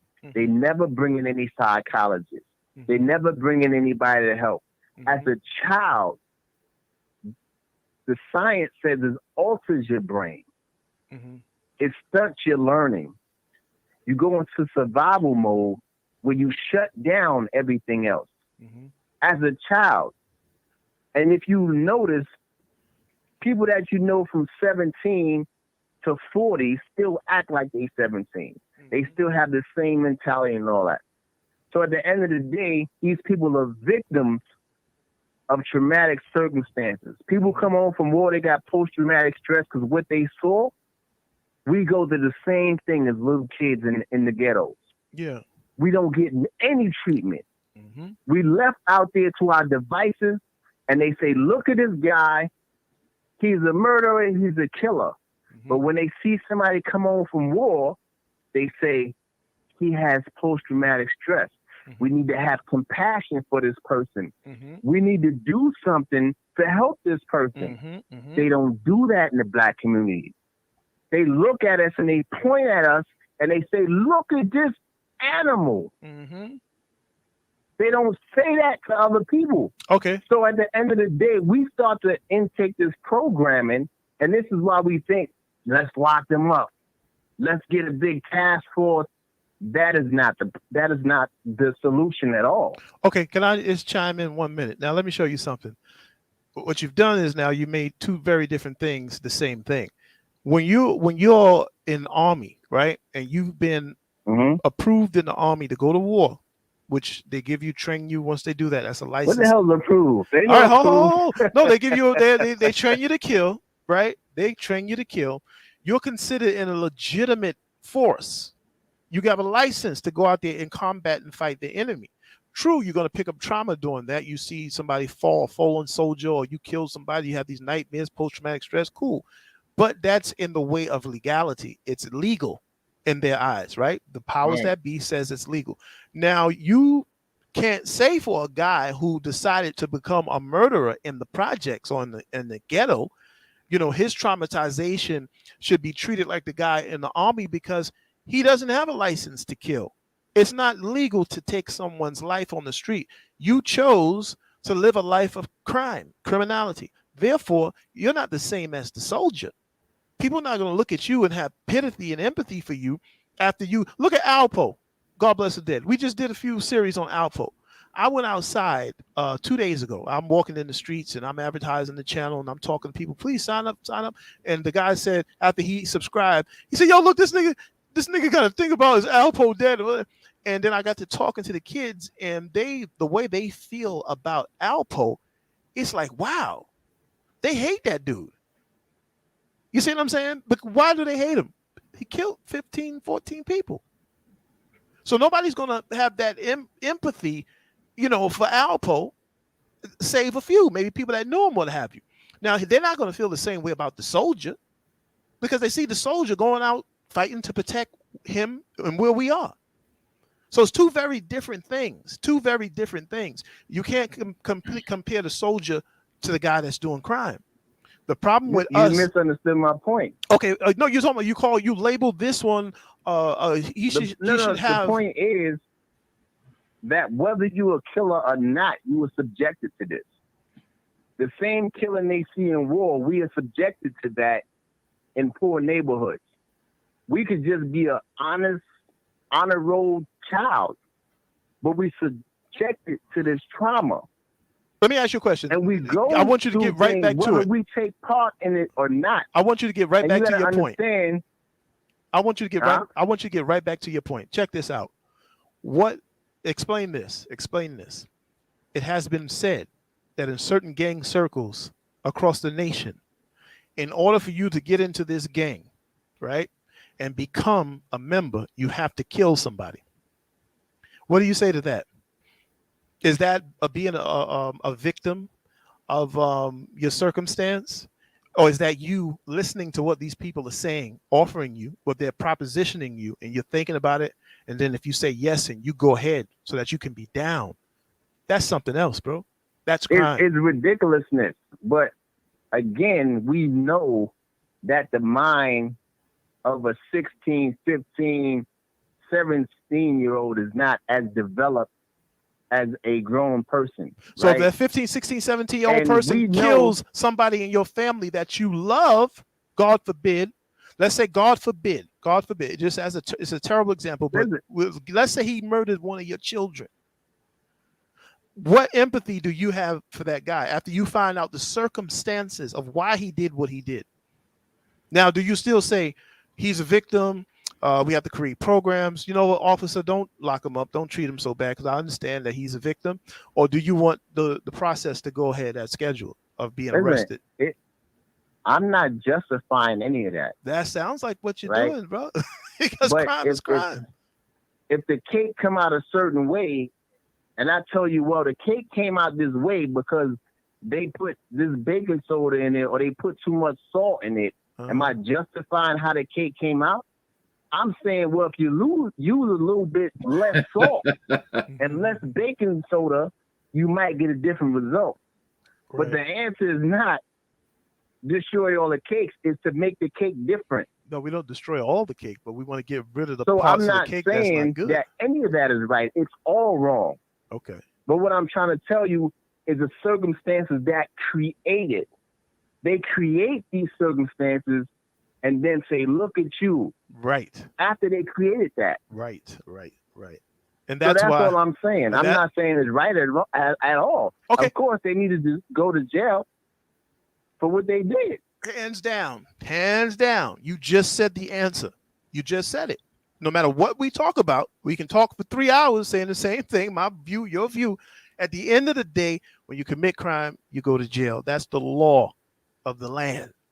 That's the law of the land. So But again, they're not going to take manufacturing criminals. They're not going to take in our community. They're not going to take into They're not accountability. manufacturing criminals elsewhere. Right. They're not. That's why I said we have to be smarter. This is a big job that we have to do. We know these people manufacture criminality and crime in our neighborhoods. We know we are the prey. We know this, and this is exactly why we should be smarter. But in the way of knowing this and understanding this, when those of us go out of pocket and are committing these heinous crimes and doing this and that and that and this, they have to be dealt with, man, by law enforcement. That's just the bottom line. You can't say because, well, you know, they are undernourished, malnourished, they're this and that. We can't. And you're right. But if they actually get the criminals, that's fine. But if you look at a lot of the cases that were in the news, a lot of cases that were protests against, these were innocent people, right? They're not protesting against criminals being shot by the police. They're not protesting about somebody shooting at the police and the police killing them. They protesting about innocent people being killed. That's cool. I understand innocent that. people being victimized. I understand that. Right? So at the end of the day, if they just doing their job and they locking up the criminals, we good with that. Beautiful. But when everybody in the neighborhood become a victim, it's a problem. Well, the thing I'll say to that is that we haven't seen that yet, right? This thing is not even underway. He goes into office January 1st, 2022. We've been seeing it for 100 million years. But we got to give it a There hasn't chance. been a time in history where innocent black people wasn't being killed by the police. There hasn't been a time in history. We have to There give hasn't been a year in history. You're right. Tell me what year there hasn't been injustices done. You're What right. year You're did right. that happen? And what year has there not been crazy crime committed by black people? What year? You see, one is just as bad as the other. I'm agreeing with you. I don't want innocent people to get jammed up. I'm agreeing. But I want you to also agree or at least take into consideration that we are at a point in time now where something has to be done. Some real stern force has to come out on these streets, man. I'm going to give you this example, right? And I'm going to sum the whole thing up with that. Okay. This guy, he had his own store, right? They had him on the news. He had his own store, businessman. He wasn't keeping no crimes or nothing. The police came in there and they planted drugs in there and then locked him up saying he was selling drugs. Yep. Luckily, he had a video camera inside the store. I saw that. Yeah. Okay. Yeah. So now when you look at that, is the problem that this guy is out there doing crime and selling drugs? No, they will create the criminal right to lock you up. Whether you're doing crime or not, that is the problem. Okay, so right, now, because even if we turn away and we just try to get ourselves together, they will still lock you up. They will still suppress you. They will still kill you. it goes back to my point again, brother. We know this. This is why we have to get smarter. This is what So I'm now saying. you want to tell me the same people that's going to kill you and victimize you are going to free you? Okay, hold on. This is what I'm trying to say. Now, look, when me and you look at that video, right, and we see, look at these damn dirty cops. Look what they did to this black man because he got a tobacco shop. Look what they did. Me and you say so we'll talk among ourselves and we'll say, you know what, this is exactly why we can't be out here doing crime and we got to speak out against stuff like that. Me and you will say that. And we'll be good for the community. But he wasn't doing crime. I know that. That's I know the that. thing. I know that. He wasn't. But I'm saying when we see that video, we'll say to ourselves, we can't be out here doing crime because look at these dirty police, and we'll work harder to keep ourselves straight and to raise our family the right way. When the young boy sees that don't mean nothing to him. That don't sway him and make him think different. He's still on the same course of action. Most of them.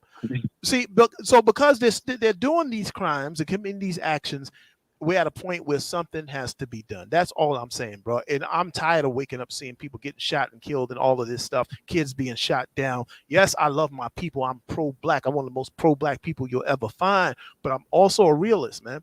Right now, the biggest danger to our people is ourselves. At this point in time, it's us.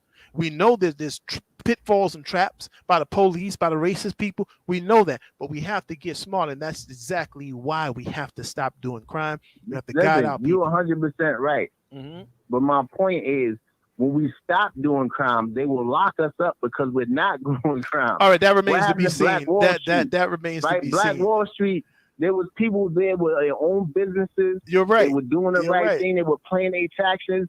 They don't want that narrative. They will always create the narrative where they justify killing us. They justify doing what they do to us. That's this and the third. Okay, look, see, you know why I don't want you to rock that way, because when you do that, you're providing an excuse for certain people. Now you're saying Black Wall Street happened. We agree, Black Wall Street did happen, but let's get to the point.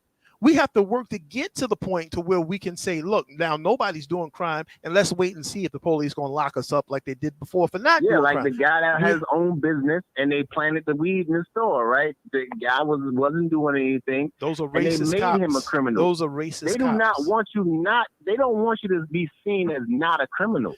They manufacture the criminal and then lock you up and My then brother, blame you for it. That cannot persuade us or dissuade us from You're right standing about that, but behind the the answer mayor. is not create a task force. It is the answer. It's the answer, because if you don't have a force out there that's curbing this violence on the street, these guns going off, everybody, look at these mothers, man. Look what the kids got killed in Chicago. The mothers on the TV crying.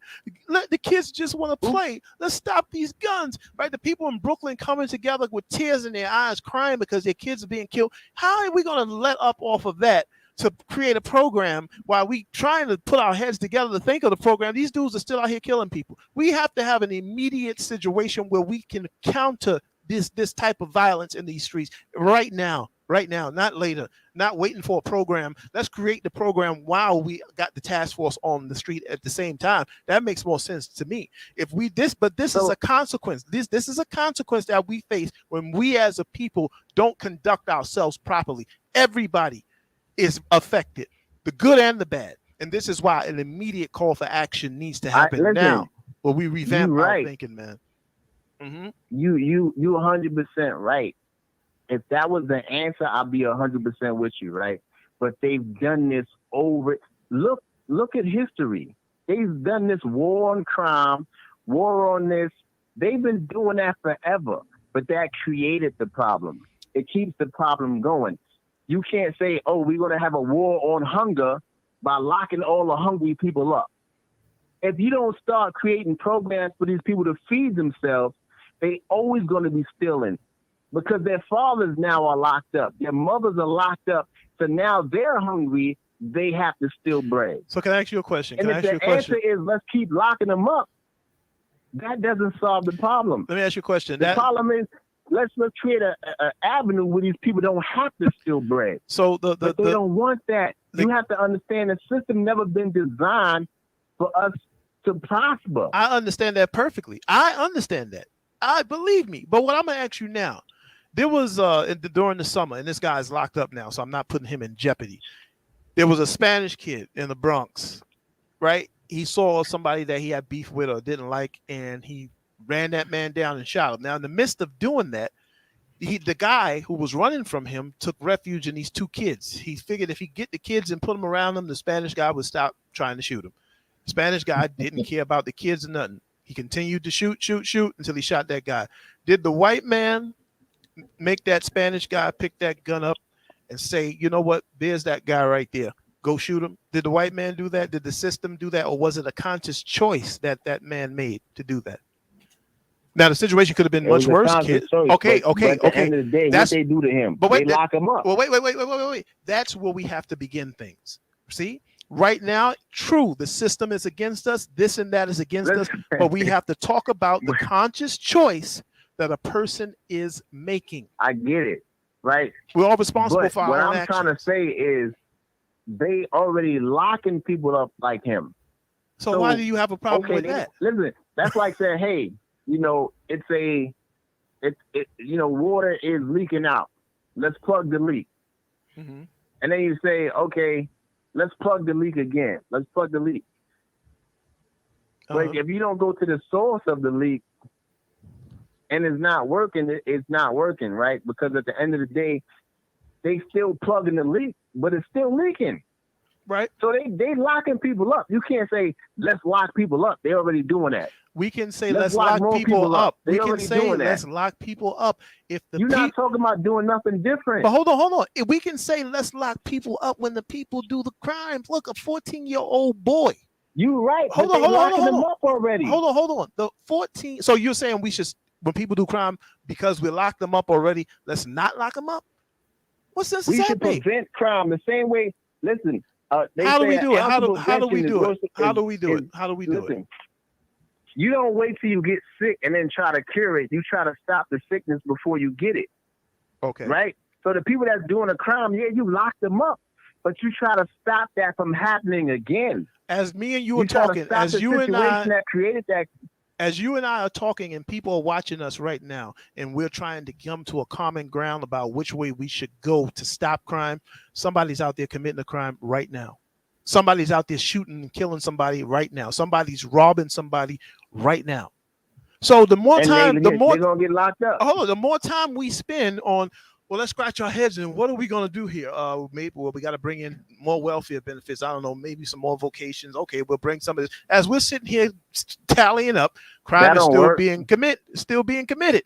So we have to have something that's gonna work as a deterrent immediately to stop the crime that's happening right now. You can't let up off of it. Are you talking? None of that, bro. Are you talking about putting new laws in place? No, I'm talking about right now. Exactly. These laws already exist. My only thing is this. Right? I'm talking about the mayor. I'm behind him. That plainclothes unit, I like it. The stopping. If he ain't trying to help the community, if he's just trying to lock everybody up, he ain't trying to help the community. Right now, the main help the community needs is to get these criminals off the damn street. That's oppressing the community. They already getting locked up, man. They're gonna have to continue to do that as long as they continue doing the crime, bro. We cannot live with people who are causing your way of life to be in jeopardy, bro. You can't live like that. When has it not been the case? They've been locking people up for 50 million years. So then say we need both. Say we need both. We need to continue to lock up and we need to continue to find avenues and programs. Continuing that. So this both the same thing. One can't be without the other. What I'm trying to say is he's not introducing nothing new. No, I know that. I know that. I know that. But again, has it worked? I wish we could get on this phone the mother of that little girl that got shot and killed in Chicago. I wish we could get on the phone the mother, the parents. Listen, if we get on the phone with her, they actually looking for the killer. They locked the killer up. No, they got the killer. Whatever. They got him. But I want to see what that's my whole point. Because they locking them up. Me and you are speaking from a point of view where we have not lost anyone.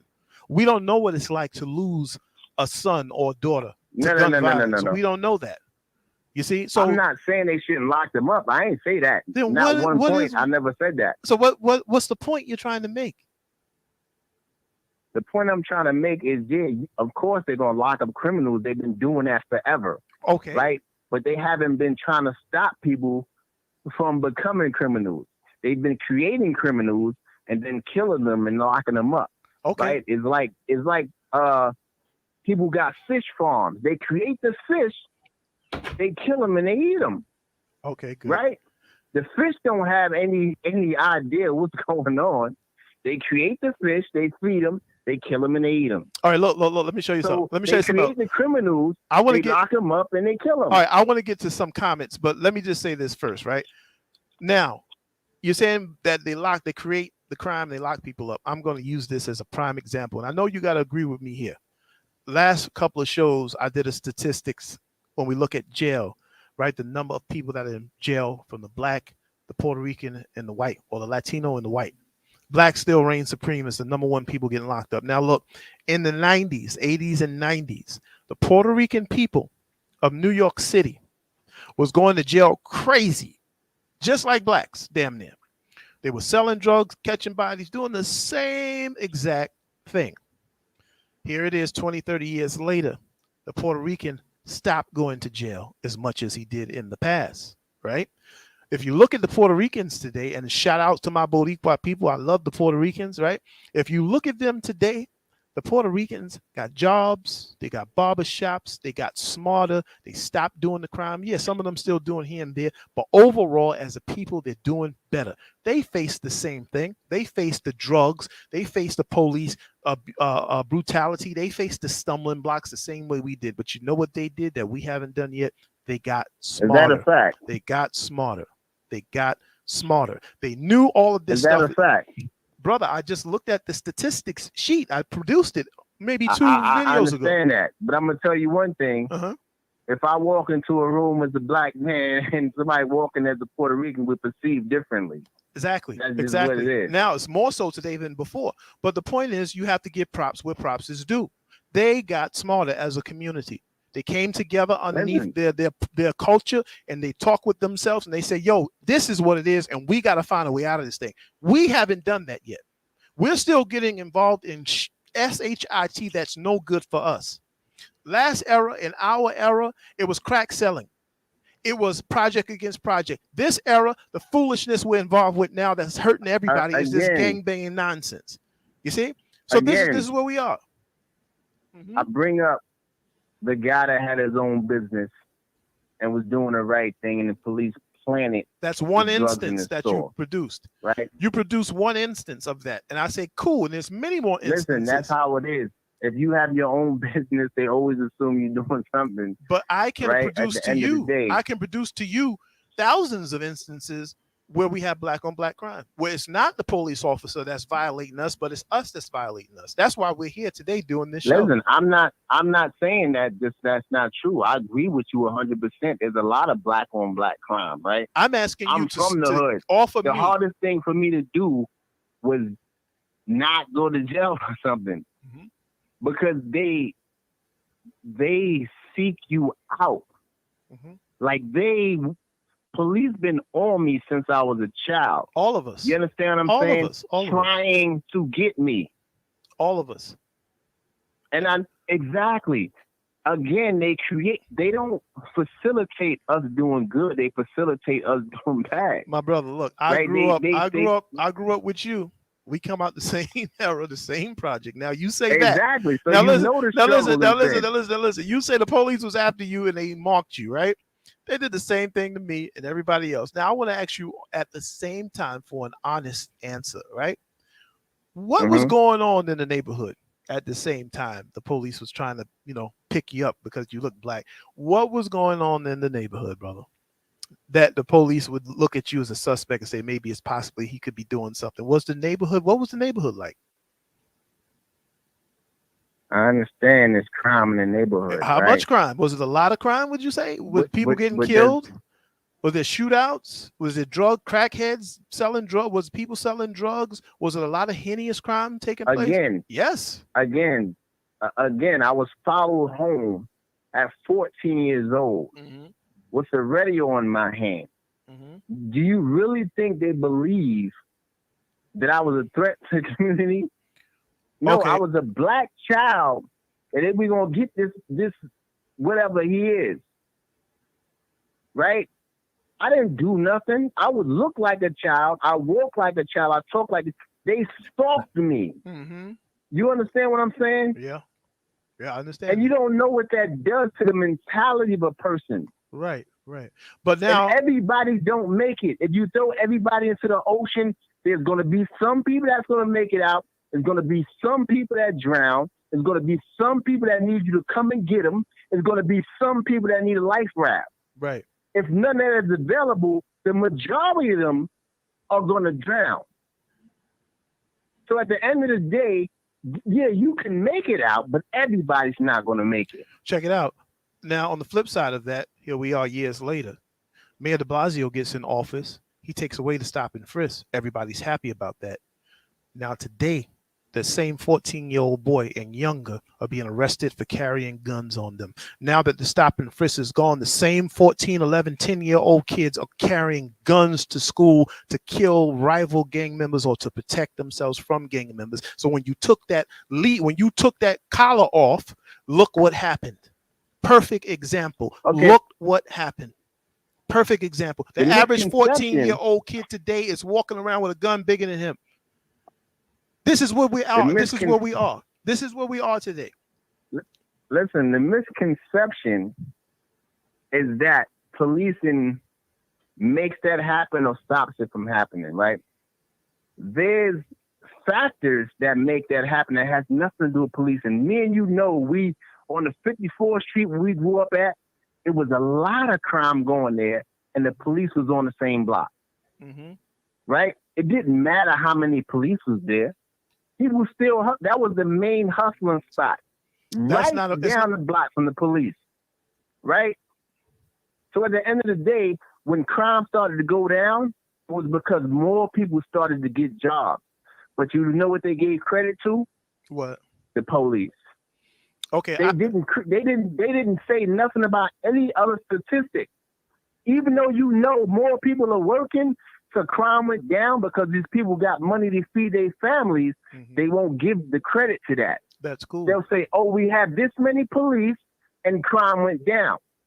So they constantly try to sway our thoughts on what's making crime and what's reducing crime. But the fact is, the increase or reducement in crime has nothing to do with policing. Because if somebody's hungry, they steal bread, no matter how many police is around. Okay, look, they're hungry. They have to eat. I beg to differ with you on that, because I do remember when the stop and frisk came about, murders, homicides went down significantly in New York City. People were afraid to carry guns. I do remember that. But I don't know nothing about that. But before you respond, on you because I don't know. Okay, before you respond, let me go to some comments. We got Flo Wolf says sex, drugs, and rock and roll, and not mental education. That's right, Flo Wolf. Everything is about influence, right?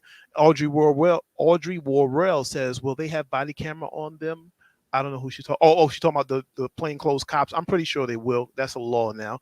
All right. Flo Wolf says smarter, not harder. Exactly. You can't leave your home knowing you're going to make it back. That's a fact. Nowadays, you can't. Right? Don't do the crime if you can't do the time. Don't do it. Yeah, don't do it. You know what I mean? He says 100%. Flo Wolf also says they have programs to help those that goes astray. Why not be a part of it to make life better? People want fast money and not clock the clock point blank. There are many ways to eat with doing crime. That's a fact. He says, you see the hole in the street, why not walk around it, then fall in it? Common sense, bro. It's all about choices, man. Julius Brown says, where are all these guns coming from? That's the whole point. We talked about that. With the guns. One of the places you can look for the guns coming from is in what is that called? Memphis, Tennessee. Yeah, with that governor down there just said you can carry a gun without a license, so you can check that out too. DMR, what's up, bro? We didn't see you. Hey, brother. What's happening, man? I'm gonna put the link in the chat, DMR. I didn't see you. Yeah, put the link in there. Going on. Yeah, We had it hey, going on. Let me paste you down there. The link is in the chat, DMR. Pardon, I gotta catch this flight. I'm gonna get up with you in the morning, all right? Do your thing, brother. I'll see you when I see you. Peace. Peace, peace. All right, so we got Flo Wolf now says fresh to death with no generational wealth. And that's when we were talking about the influence. And these guys wanted to go around the drug deal without he did what? He got fresh to death because, you know, that's what he sees on TV, on the rap music. Audrey says, true, Stephen. Thank you. Flo Wolf says you can be fancy through hard work. 100%. 100%. Back in the day, they paid you to do a lineup. Yep, the police. The streets are so bad now. That's a fact. Nowadays, it's not about the hands, it's gunplay. That's a whole fact. That's the problem. You don't have to be a product of your environment. That's right. You can do what you have to do by being smarter. Just by being smart. It's about making better choices, better decisions. That's why programs like this exist. And I'm going to continue this Hierophant platform here, along with other YouTubers that are out there who are designed to be a place where the youth can come, where grown people can come, and we can exchange ideas and talk about how we need to go forth moving forward. All right. Flo Wolf says people who want better will move to do better. Facts. We can't stay thinking negative. All facts. We have to do better as a people. 100%. They accept Puerto Ricans. They do, DMR. They accept Puerto Ricans, but you have to give the Puerto Ricans some effort. He got smarter just under 30 years ago. He got much smarter. You don't see the Puerto Ricans out there doing crazy-ish no more like that, like how they were before. They're much more working people now than they were before. There's still crime among them, but they got wiser. We're always the oddball. We have to solve our own problems. That's it. School is not safe. That's a fact. Okay, and that's the link. Okay, so just went through the comments real quick to respect our viewers. Thank you for commenting. Anybody who's here now who's never been here before, please hit that subscribe button. Please hit the notification bell so you'll be notified when we go live and put up videos. And please give us hit the like button, y'all, the thumbs up button, so that we can get this thing going. You too, my brother on the phone, hit that like button, man. Come on, like us, man. You know what I mean? But yeah, so this is what it is, brother. We here now. We at the place now, man, where something immediate has to be done about the streets, man. So it has to be done. All right, let me say something before I go. Okay. Right. These children that we're talking about are coming out of our community. Yep. Right. Now we don't take no responsibility for that. Something wrong, right? Because the answer is not lock them up because these are kids that's coming from us. All these people commenting, it might be their child.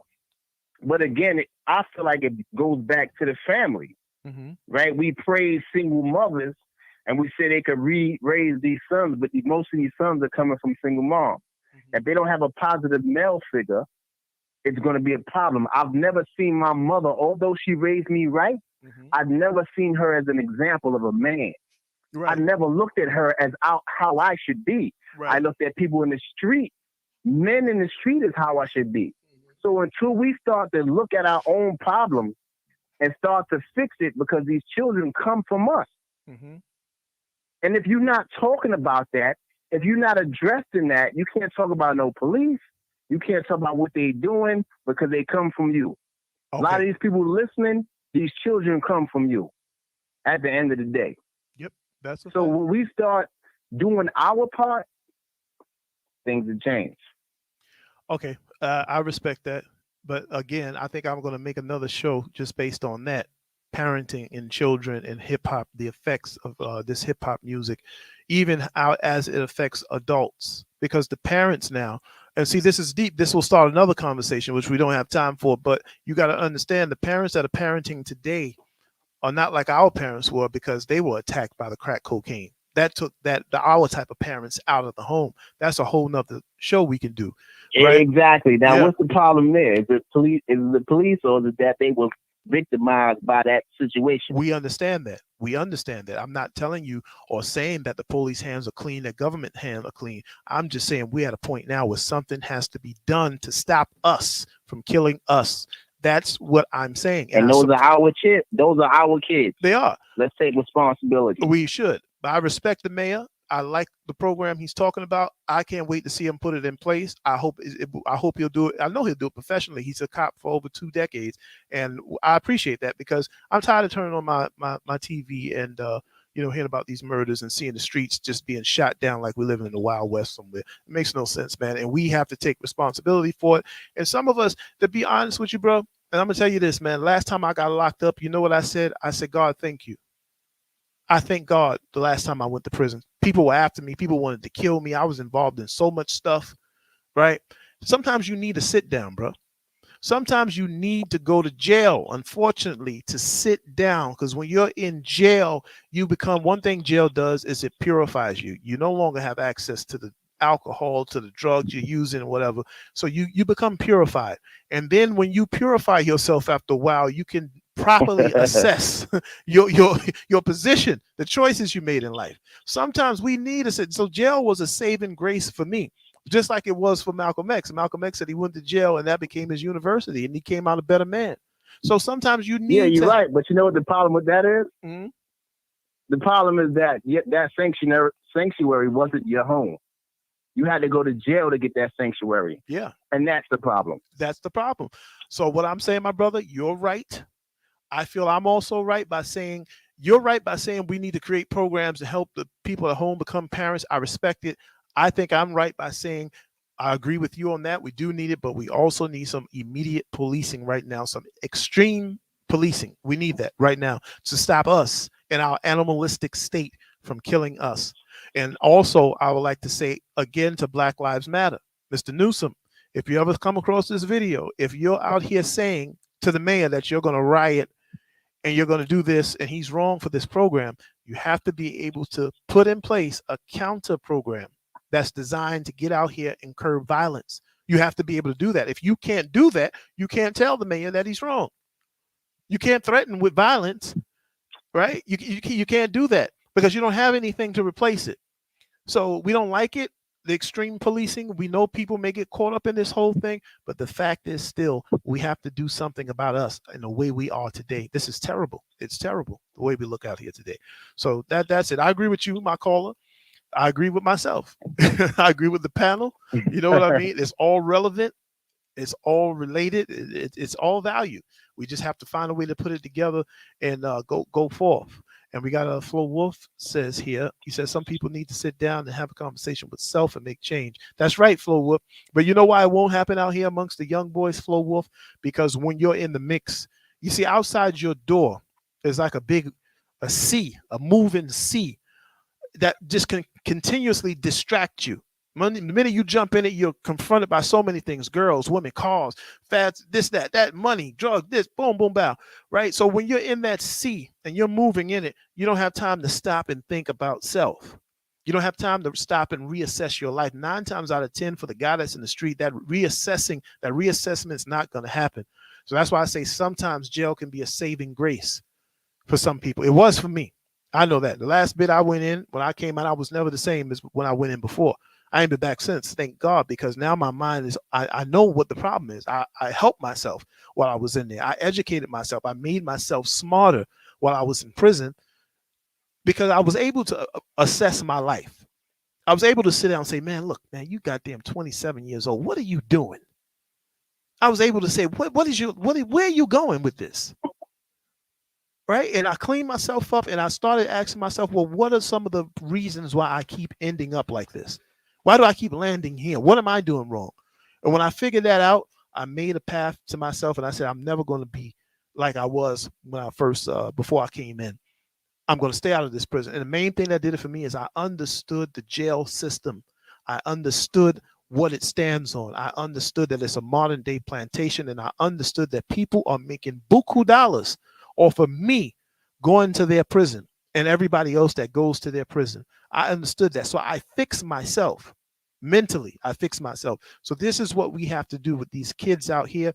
Something has to happen where they begin to fix themselves. The parents have to fix themselves. If you know something is not good for you in your culture, throw it away. Jesus Christ says, if your right eye offendeth thee, it is better that you pluck it out and cast it away from yourself than for you to let that eye stay there and it corrupts the rest of your body.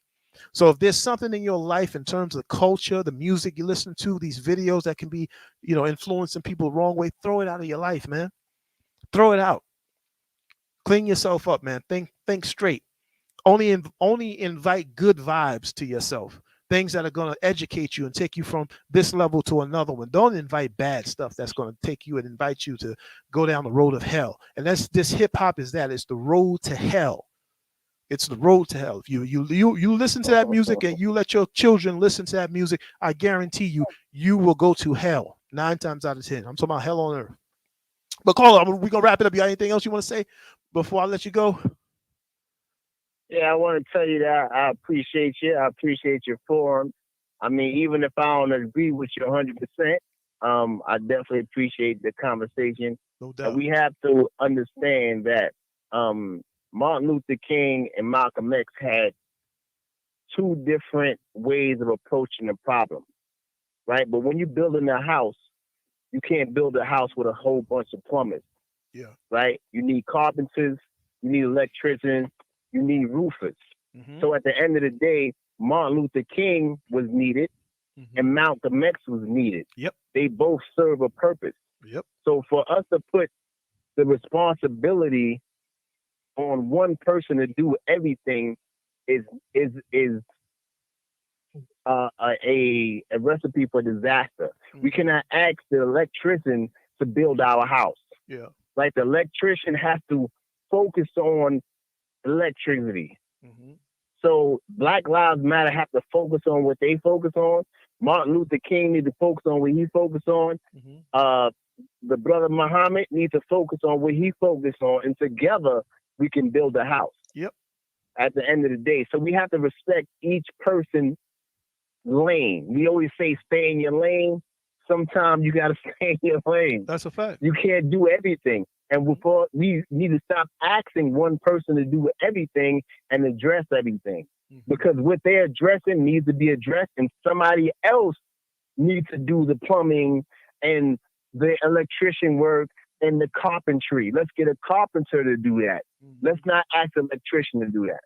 Right. So I just want us to really think about that. No doubt, no doubt. We appreciate it, brother. No doubt. So I mean, if you still want to hang around, that's cool.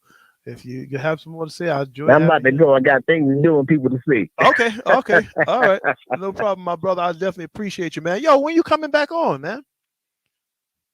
Huh? When you coming back on? I ain't been seeing you.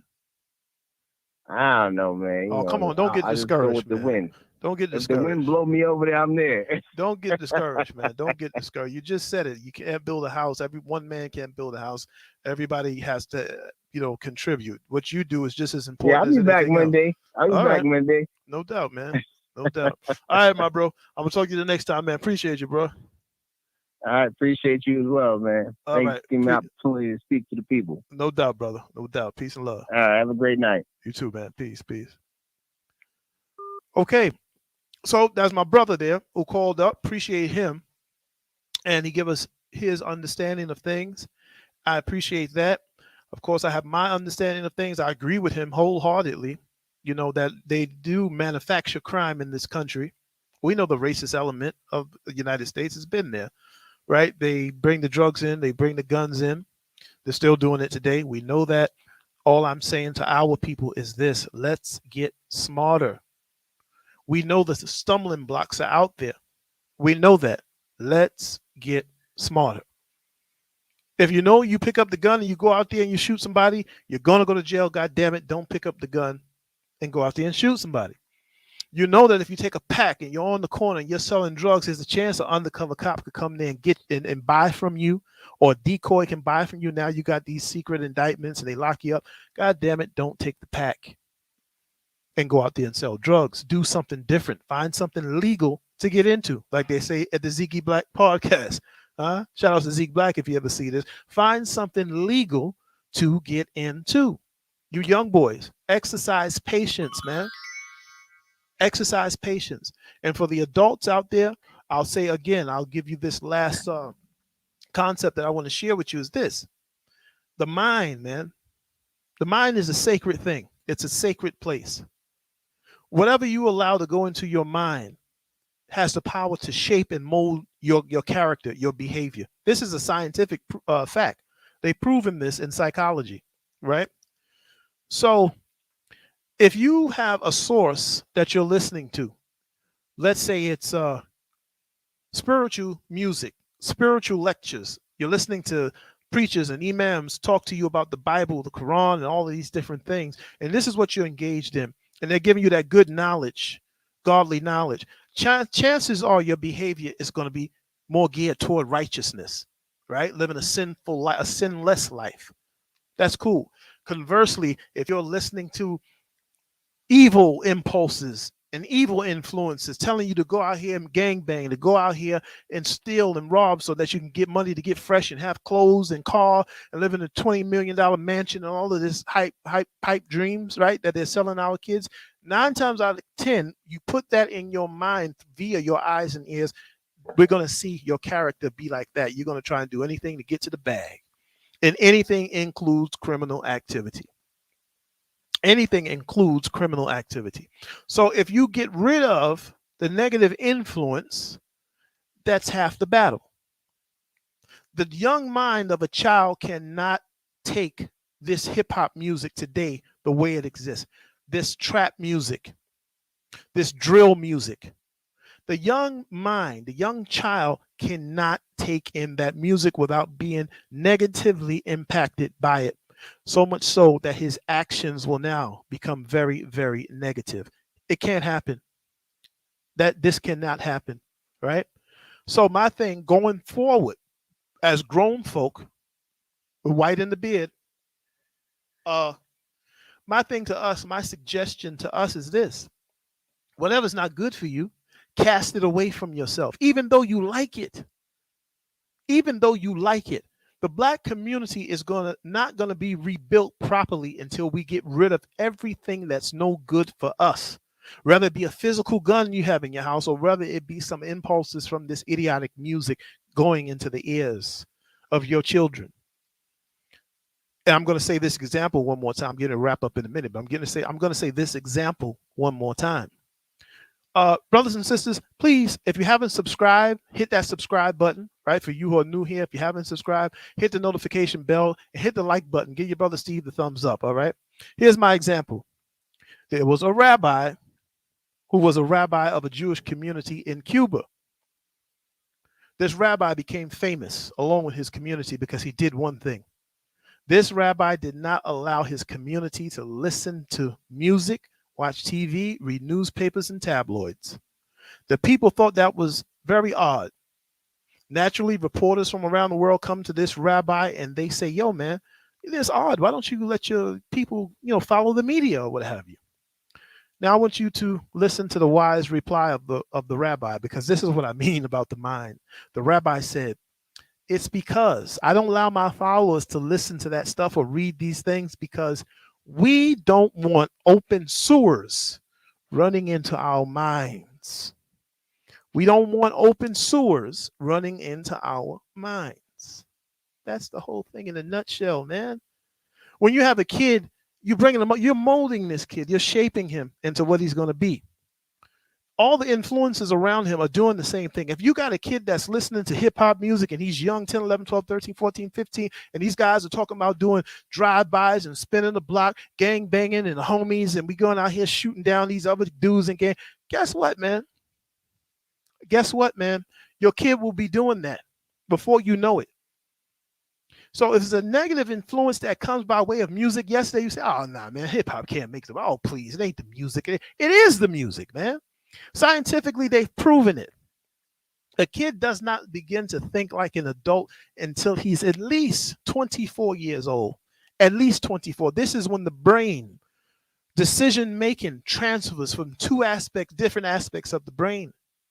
The kid begins to think in the beginning, he thinks with a part of the brain called the amygdala. The amygdala is the emotional center, emotional aspect of the brain. So your decisions are based off of emotions, right? You hear this music and it's moving you, and you're a young boy and you ready to go. The adult begins to think with the part of the brain called the prefrontal cortex. This is where decision making is made based on sound judgment, and logic. You begin to use logic at around 24, 25. The prefrontal cortex of the human mind is where we make decisions based on logic instead of emotion. Knowing this fact, this is why it's not good for parents. If you are raising children, do not let your children listen to this garbage music that they call hip hop today. I promise you, half of your problems will be solved. Half of them will be solved. It's garbage. It's demonic music. It's coming from the devil. It's designed to take your kid to hell. Turn away from that stuff, man. In the future, I would like to see us protest hip hop, what they call hip hop today. I would like to have a protest. Anybody want to call up, man? The number's on the screen. I'd love to hear from you, your opinions, whatever. Flo, DMO, I put the link in the chat if you want to jump in. I'll probably hang around for about another 10, 15 minutes. I see people still talking. So Flo Wolf says, preach, brother. No doubt, no doubt. Appreciate you, Flo Wolf, for being here. Any new people that have come for tonight for the first time, appreciate y'all for being here. But I'm just trying to lay down some things that I think are good for us, man, because I'm tired of what I see. You know, I'm really tired of what I see in the way of the direction that we're moving. It's terrible, man. It's terrible. And it's us. That's what we have to understand. We're all pro-black. I'm pro-black to the T, but I have to call a spade a spade. It's us right now. We're our own worst enemy right now. Us, black people. We're killing ourselves. The white man's not behind these triggers right now. He's behind it indirectly, but that's a whole nother thing. Immediately right now, the people pulling the triggers are people who look just like you and me. All right? We have to know that. We have to accept it. And we have to do something to stop crime right now. And I feel the way to go for that is this Mayor Eric Adams. I love it. I love it. And like I said, I don't mind losing a little bit of what I would call my rights if the police officer say, hey, you, I just want to search you. Go ahead, officer. Do your thing. I don't have nothing on me. That's illegal. I'm not involved in crime, so don't bother me. But what this will do, if that presence is on the street, what it will do is it'll take these young boys before they walk out that house with that gun to go kill somebody. They'll say, you know what, there's bad cops out there, man. They stopping you. I ain't taking this outside today. That could be the one thing that saved somebody's life. That deterrent could have saved your daughter's life. That young boy could have been coming out that house shooting at an enemy, and your daughter is right there playing in the playground, and a bullet pop her upside her head. But because he knew that the police is out there and it's on fire, he took his gun and he set it down, and he didn't take it out. That's why we need this presence. We have to stop what's going on now. You see? That's why we need it. Flo Rider says, you're welcome. No doubt, my brother. Appreciate you. Flo came through strong tonight, man. Love you, man. Thanks for being here, brother. Definitely. Thanks for being here. All right. So this is the Hierophant podcast, man. This is what we do on the Hierophant podcast. I'm not too much into the, the ippity uppity and the rap music and all who, Kanye West took his shit somewhere and fucking, I don't know, the Gucci store, and everybody's presenting that. I'm not with that. You know what I mean? I'm with solutions for us. We're sick right now. Our people are very, very sick, and we need solutions. We need help. We need to get ourselves together. And that's what I'm here to try to be a part of. Oh, DMR. DMR jumped in. Let's see what DMR's up to. What's up, brother? What's up? Hey, brother Steve, how you doing, man? Hanging in there like you was taking a nap, man. Sure, I'm just sitting around watching TV, that's all, man. Okay, and okay. listening to you. You know what I'm saying? Okay. No doubt, brother. No doubt. Hey, man, I'm trying to preach the gospel a little bit to the people. You know what I mean? I feel you. Yeah, man. Yeah. A lot of stuff that you said was on point, and a lot of stuff that the brother said, I don't know the last caller name, but it sounded like that dude Bamboo. No, that's not Bamboo. That's not Bamboo. Okay, well, he sounded the stuff that he said was actually on point too. You know, so I think y'all made a good points, man. You know. Yeah, no doubt. The whole thing is just said. Go ahead, brother. But it's something, man, about this, man. It's like you said, man. Our children's acting like this for some reason, and you look at everybody else's kids, you know, Spanish kids, Latino children, Mm-hmm. white kids, and they act up, but they don't be acting like us, you know. Right. Right. You know what I'm saying? So Yeah, and you know it's true. You can say right. Well, they're like the guy who called me, my friend. He said there's reasons for that. They manufacture crime. They put the stuff out here. They did this. Cool. I agree, man, 100%. But what I'm also saying is this: it's to a point now that through their manufacturing of crime and throwing stumbling blocks, we're acting so bad now that something has to be done. That's all done, I'm right, saying. right. We Well, continue. I think, Brother Steve, it has to be done all around the country. You know what I'm saying? Yes. Yes. Philadelphia, where I'm at, Wilmington, Delaware, Mm-hmm. Philadelphia, Chester, New York, DC, Memphis, Tennessee, LA, all over the place. All you over, know? brother. Yeah. Wherever you see the black man in America, we're in trouble. We are knee And deep look, in right, crime. it's real strange, man, Mhm. when you study this whole thing. The places this violence is happening at Mhm. was the strongholds of the civil rights era. Mm. Remember, Chicago had a strong Black Panther presence, right? Yes, yes, indeed. Right. Philadelphia, strong presence. Mhm. New York, strong presence. Mhm. When you take away the elders and they die off and they in jail, because a lot of them guys, man, died off. For example, the Panther 21, a lot of them cats done died off and got old and died off. Yeah. You see what I'm saying? So Mhm. they're not a beacon of the community no more. They're gone. Right. Mhm. Okay. So then you go to Chicago. Fred Hampton got assassinated in 1969, and the Panthers kind of quit after that. Then everything went to the gangs. Yeah. You see what I'm saying? So every place, LA, the same thing with LA. 1969, the FBI crushed the Panthers. Mhm. Then what comes up next? The first it was the Crips, then the Bloods. Mhm. And then after that came the daggone drugs. You see what I'm saying? Yeah. Yeah. Yeah. Yeah. And let me make this point real quick, man. Mhm. Through me experiencing the stuff that I've been through, I've been to DC, I used to hang in DC, New York, Philadelphia, all over, right? Mhm. One thing that I can say about our people, man, Mhm. our people done survived a lot of shit in this country. Yep. And it makes us the more strong. Although our youth is out of control, Black people have withstood a lot of stuff up until 2021, brother. Oh yes. Oh yes. So, you know, everybody else never been the Latinos. My respect to them, but they never been through the struggles we had. They just had. Mhm. You know, nobody, the Mexicans, the Puerto Ricans, they had their struggle, but not like us. Right. The Dominicans, I give a lot of love to them. I get a lot from all my Latino brothers. Mhm. But Black people, I still love who I am and I love my people. Oh yes. But like you said, Steve, it has to be something that has to put this shit in check, man. It has to be. We have to You know know what I'm that, and saying? we have to admit that to ourselves. You know, Exactly. you'll hear people talking about. I hear a lot of YouTubers. They say it's not the white man no more, and they're right. Right. We as a people, everybody that's watching this podcast right now, and we're talking about our problems on the street. Yes, behind closed doors, racist whites have led us down a road of destruction, and they're still throwing stumbling blocks in our way. Yes. But realize this right now, the main danger to our people is us.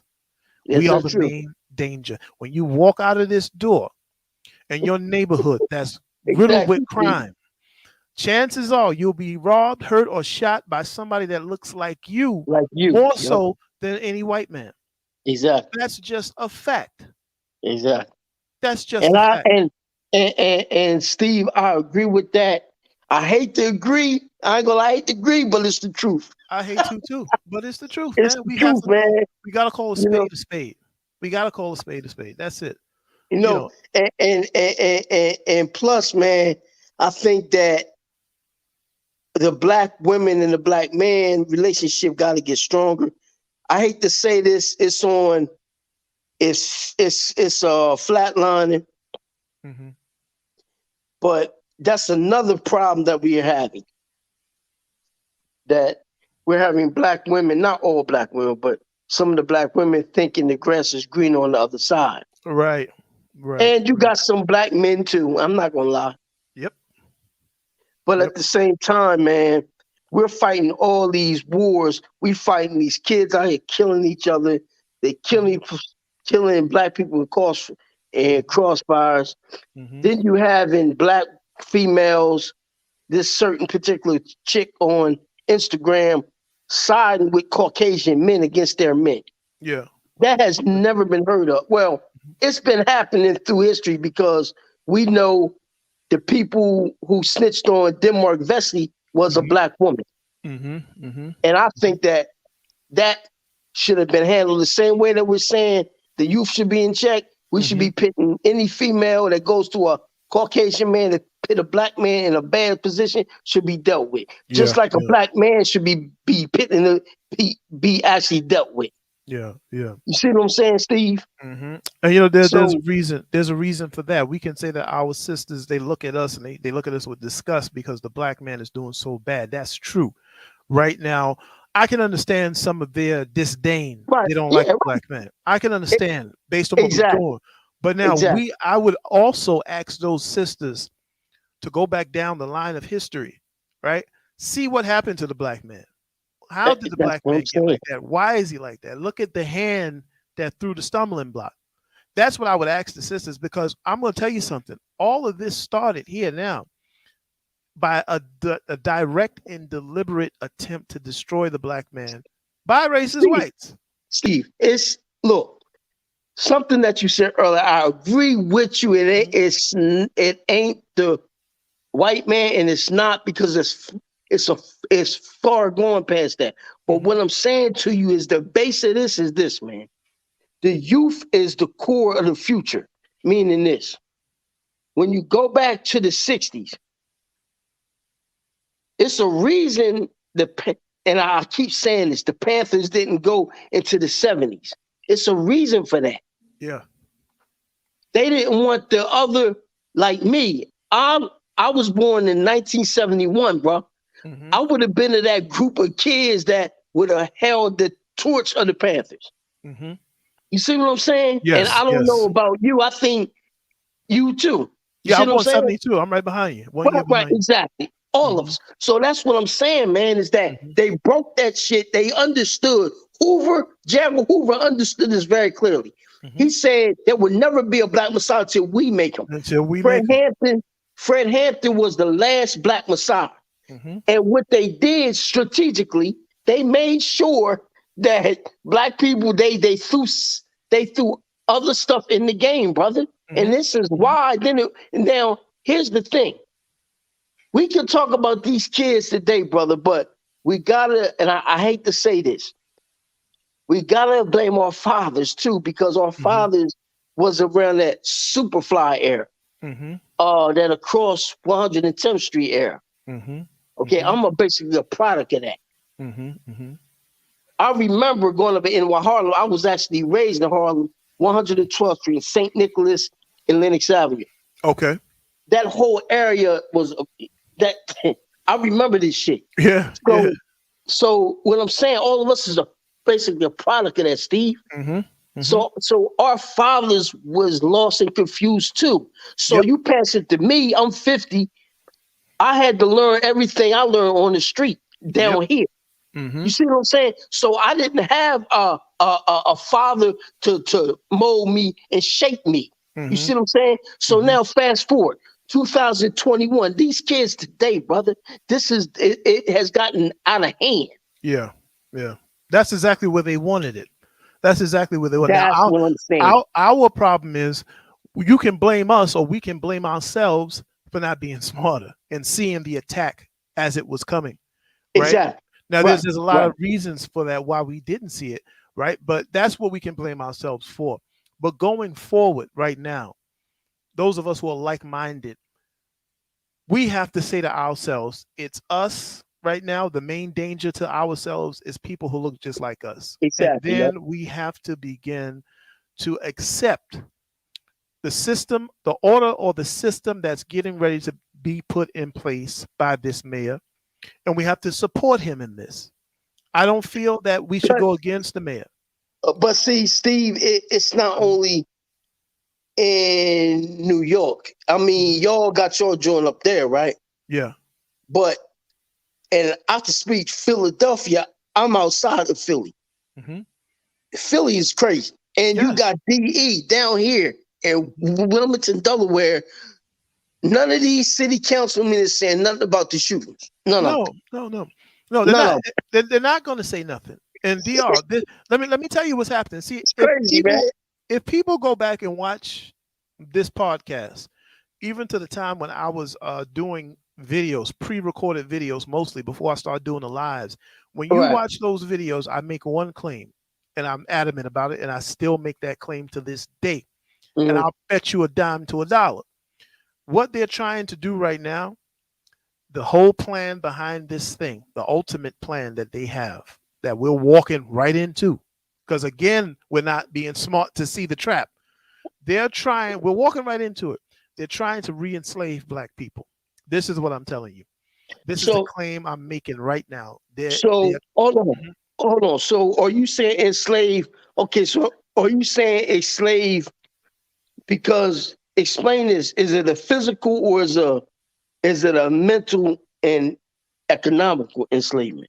I'm talking about the type of slavery when they said go out there and pick 200 pounds of cotton a day, 200, 300 pounds of cotton. That's the slavery I'm talking about, chattel slavery. That's what they're trying to bring back to us. Well, I think, Steve, Brother Steve, to be honest,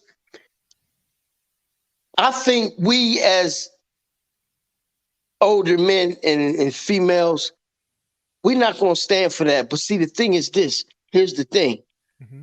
We got to make the young kids understand. See, here's the point. Mm-hmm.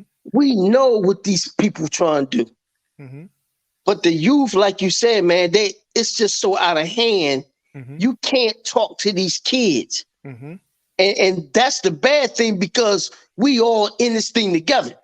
Mm-hmm. When they, look, Fiddler said something very key in Roots. He said this, and I'm sorry to say it like this. He said, when Kunta Kinte was talking about Africa, right? Mm-hmm. Fiddler said, Toby, you just plain nigga. Mm. I mean, that's what he said. Mm-hmm. And if you understand what he was talking about. What did he say? What did he say? He said, Toby, you just plain nigga. You just plain nigga. Yeah, saying that stuff from Africa don't mean nothing. Mm-hmm. So here's the thing, Steve, I'm saying. Mm-hmm. We in it too. Me and you and Bamboo and Brother OG and we all the guys that called your show, they look at us as the same, brother. Exactly. That's my whole point. It's not no thing where it's the youth and y'all good. No, they want to put all of us in thing. My thing is, and I agree with the dude that called earlier at the end of his statements.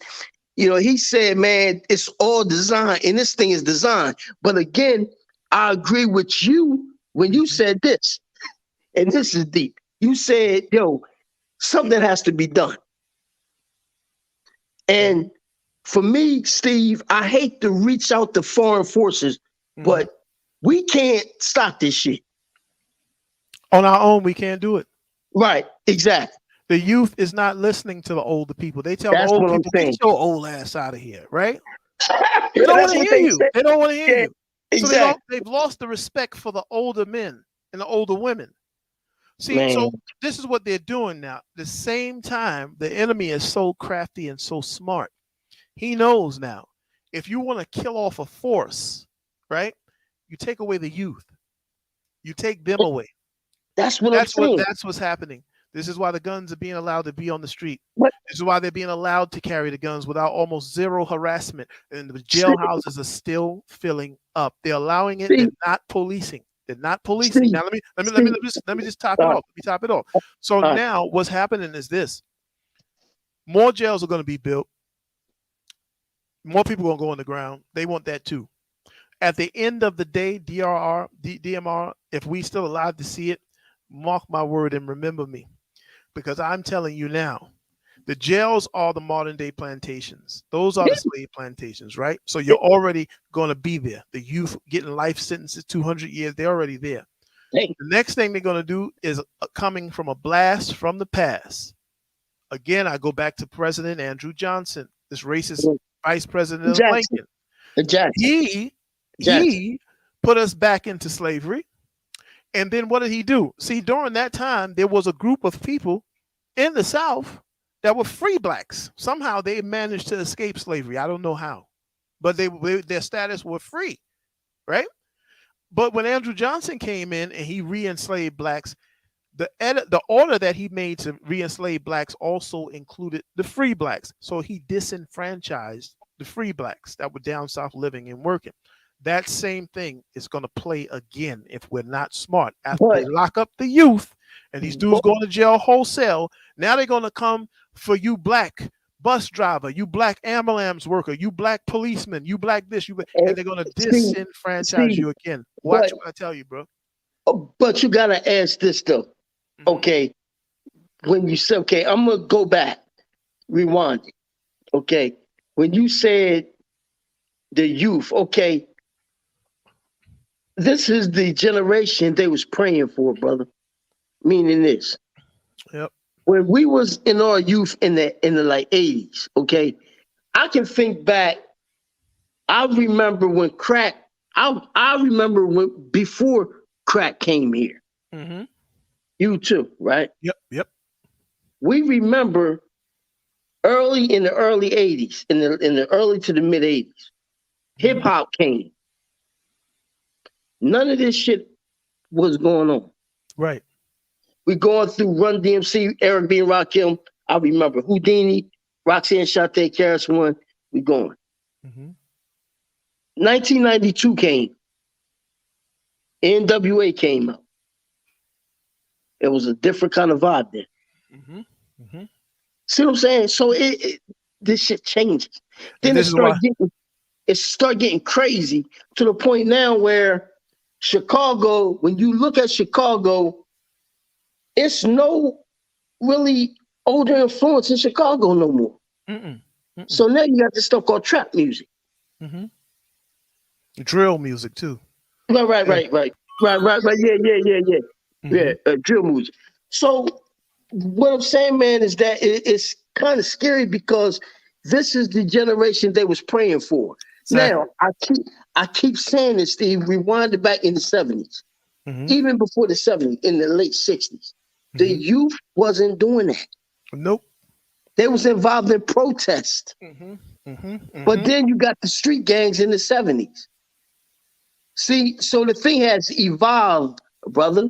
It has evolved. And why you think they put all these ex-gang dudes in jail that changed their tune like Tookie Williams? Okay.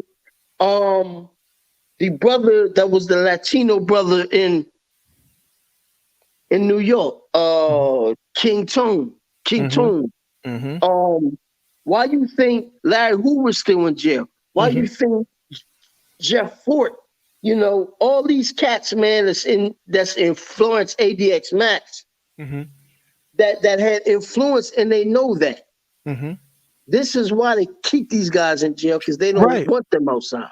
So if we understand this, right, and for the listeners and the viewers, right, you understand even the people that were drug dealers once upon a time had big drug money, and these type of guys now take their money and influence and try to turn the streets into the right way of thinking.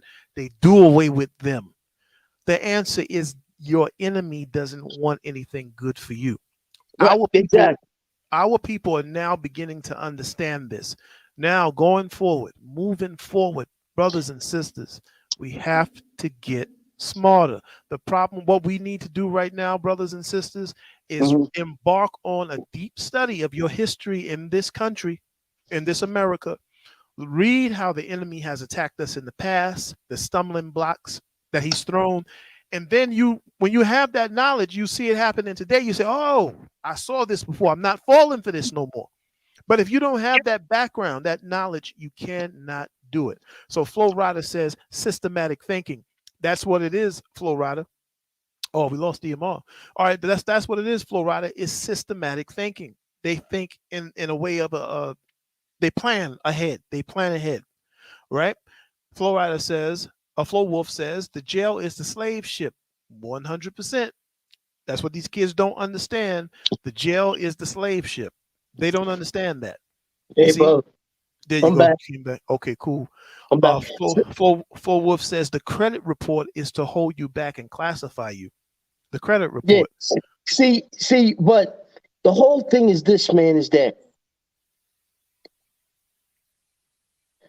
I don't know, Steve, man. I just think the process gonna have to just go through, man. I don't see no change coming, and see, it's to me, brother, it's scary for us because we're getting up in age. Yeah. You see what I'm saying? Yeah. So think about 20 years from now, I'll be 70 years old. Mm-hmm. And yep. what's this, inshallah, what is it going to look like? Brother, at 70, if we keep going in this way, ain't no telling, man. Ain't see what I'm no saying? 20 years from now, ain't no telling. If we make it, I think if black people stay on the road we're on right now, we're gonna be re-enslaved. That's just what I see. That's what I see. Come on, man. That's what I see. I hope not, man. Yeah, that's what I see. That's what I see. And we have so many big shows that are coming up because right now what's getting ready to happen also, and this is at a very high level. A lot of people ain't gonna be able to keep up with this, but there's a transfer of power about to take place in the world today. There's a transfer of power that's going to take place, and that transfer of power is going to be America losing her influence and power over the world, and someone else picking up where she left off. All right, Steve. Hold. Okay, now stop. I want to ask you this: who you think it's going to be? Okay, and see, I'm going to stop at a point because we always going to be here, right? God give us life, health, and strength. Me and you, OG, we always going to be on this panel. I'm going to answer that after we do 1,000 shows. You see what I'm saying? Because hold on, let me explain why. The reason why I'm gonna do that is because the people that are going to take power after this are very powerful. And the people that are going to take power after the United States don't give a damn about black people. And when they take power, they're going to make it legal that black people are the status of slaves. And I can tell you that right now. Well, see, everybody say China and Russia. I'm not going to say who I'm going to say because I don't want YouTube to cut me off. Well, I will tell you after 1,000 episodes. Well, Steve, is it all right if I say it or not? Yeah. Go ahead. Let me explain something to black folks very closely on this channel. Mm-hmm. You think white supremacy is deep. Mm-hmm. You ain't seen nothing when it comes to Chinese supremacy. They're going to have you on the daggone, and God forbid I'll basically still be here, Steve, man. Yeah. Look what Julius Brown says. She agrees. He agrees with you. The Chinese. I don't want to see it, Steve. Yeah. Yo, you think it's bad now? Mm-hmm. And again, I'm not praising nobody white, but you gotta understand something. Mm-hmm. We really we have always been the oddballs. Mm-hmm. But when this thing come about, you gonna see balls and chains shit you ain't never seen before. You're gonna wish you'd be back in America when that transfer of power takes place and our new masters, our new rulers. That's what I'm do. Black people gonna be so bad. And Steve, that's something that I'm seeing, man. Because look, don't forget, we're in debt to China. It's gonna take something to happen, and don't forget, God gives people power at certain times. So just like the Africans, had power. Mm-hmm. They lost their power to the Portuguese. Mm-hmm. The Portuguese had it. The Spanish had it. The Spanish had it. The British had it. the sisters of the British and the sons of the British got it in control right now. No, So but you absolutely correct, Steve, yeah, about that. yeah. You It's see, going to change. it took place again like back in the day. So you had first starting out with Greece, you had Yep, Rome, exactly. then you That's had what I'm Pax talking Britannica, right? The British about. Yep, rule, yep. and now you have Pax Americana, the America rules. So now what's happening now is that transfer is going to take place. America is weakening. You see, she's weakening. Some That's other scary, power man. is getting ready to stand up. Now I don't agree that it's China, but I'm No, not gonna. No, who? I don't think so. No. The people Hey, I'm Steve. talking about that's going to take over, brother, is going to come from left field. Nobody has them under their radar to be the next superpower. Nobody's thinking about them. Oh, Everybody I listen to. I know who. I know who If you're you talking know, let's keep it quiet. I'll hit you about. behind the I know scenes who you're- because I I know who don't you're want to talking get in about. trouble up here. You know what I mean? I don't want to get in trouble up here. I I don't know who want you're them to talking cut about. me Okay, off okay, all right, before cool. we get But started. Okay. hey, So, Steve, I tell you what though, uh-huh. they don't got us in best interest at all. I know that much. No. Bro, when these people get in power, if we still alive to see it, bro, let me tell you something. That's going to be the worst days of our lives. I The hope, man. worst days. The worst days. Hey, I hate to say this. I hope I ain't here, man. It's going to get ugly. It's going to be ugly up in here. Yeah. And we still running around playing games stupid. You know, nobody's waking up. Nobody's realizing anything here. Flo Wolf says the China takeover because we slept. China's taking over because we slept, no doubt. Flo Wolf says, what about Huey and Newton? What about Huey and Newton? What about the guy from the Panthers, Huey and Newton? What about him? Well, Huey, I don't know him, but I know Huey P. Newton passed away. But what I'm saying to you, bro, is that all of that stuff that's being said about the Huey P. Newton thing and all that, it's going to be a shutdown. Everything's going to be shut down, man. It's going to get shut down. And when it gets shut down, they're going to show white people some reserve. They still going to give them some kind of respect. But they're not going to get the respect they had either. No. So No. If that's the case, we ain't never been we have never been in the top. We've always been down in the bottom. Let me tell you something, DMR. And for everybody that's listening in this room and watching, right? There are people out there who are not Caucasian, who are not white. And they hate you more than the white man. Do you understand what I'm telling y'all? There are a people in this earth who are about to take power. When the United States crumbles, right? And the paper dollar bill becomes something you can wipe your behind with, and she loses her influence in the world, a new people are going to take over who are not Caucasian. And when they rule over you, you're going to wish you could come back to America. Those people don't give a damn about you. Yep. And that's getting ready to happen in the years to come. It's Hey, getting ready to happen Steve, in the years to hey, come. Steve, I hope it's not. I pray, man. Cause yo, I've been really thinking about that. I say, yo, suppose if you one day, right, you just wake up and they be like, America, the country has been signed over to such and such. You're gonna see people, you're gonna see home invade. Yo, these people are coming home to home, taking you from your home, bro. Yep. It's gonna be bad. Anybody be crazy of color that look like us, yep, they being suppressed, bro. That's a whole fact. That's the truth. coming. No, we're not making this up. So you guys stay here with us through 1,000 episodes. After we do 1,000 episodes, if you're still around, I'll expose it then. But I ain't gonna do it before that. Steve, but just Steve, know, and Steve, know. And let me say this to all you brothers, and again, I never served jail time like that. I've been incarcerated for a short period of time.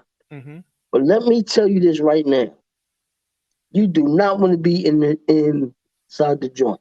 Not at all.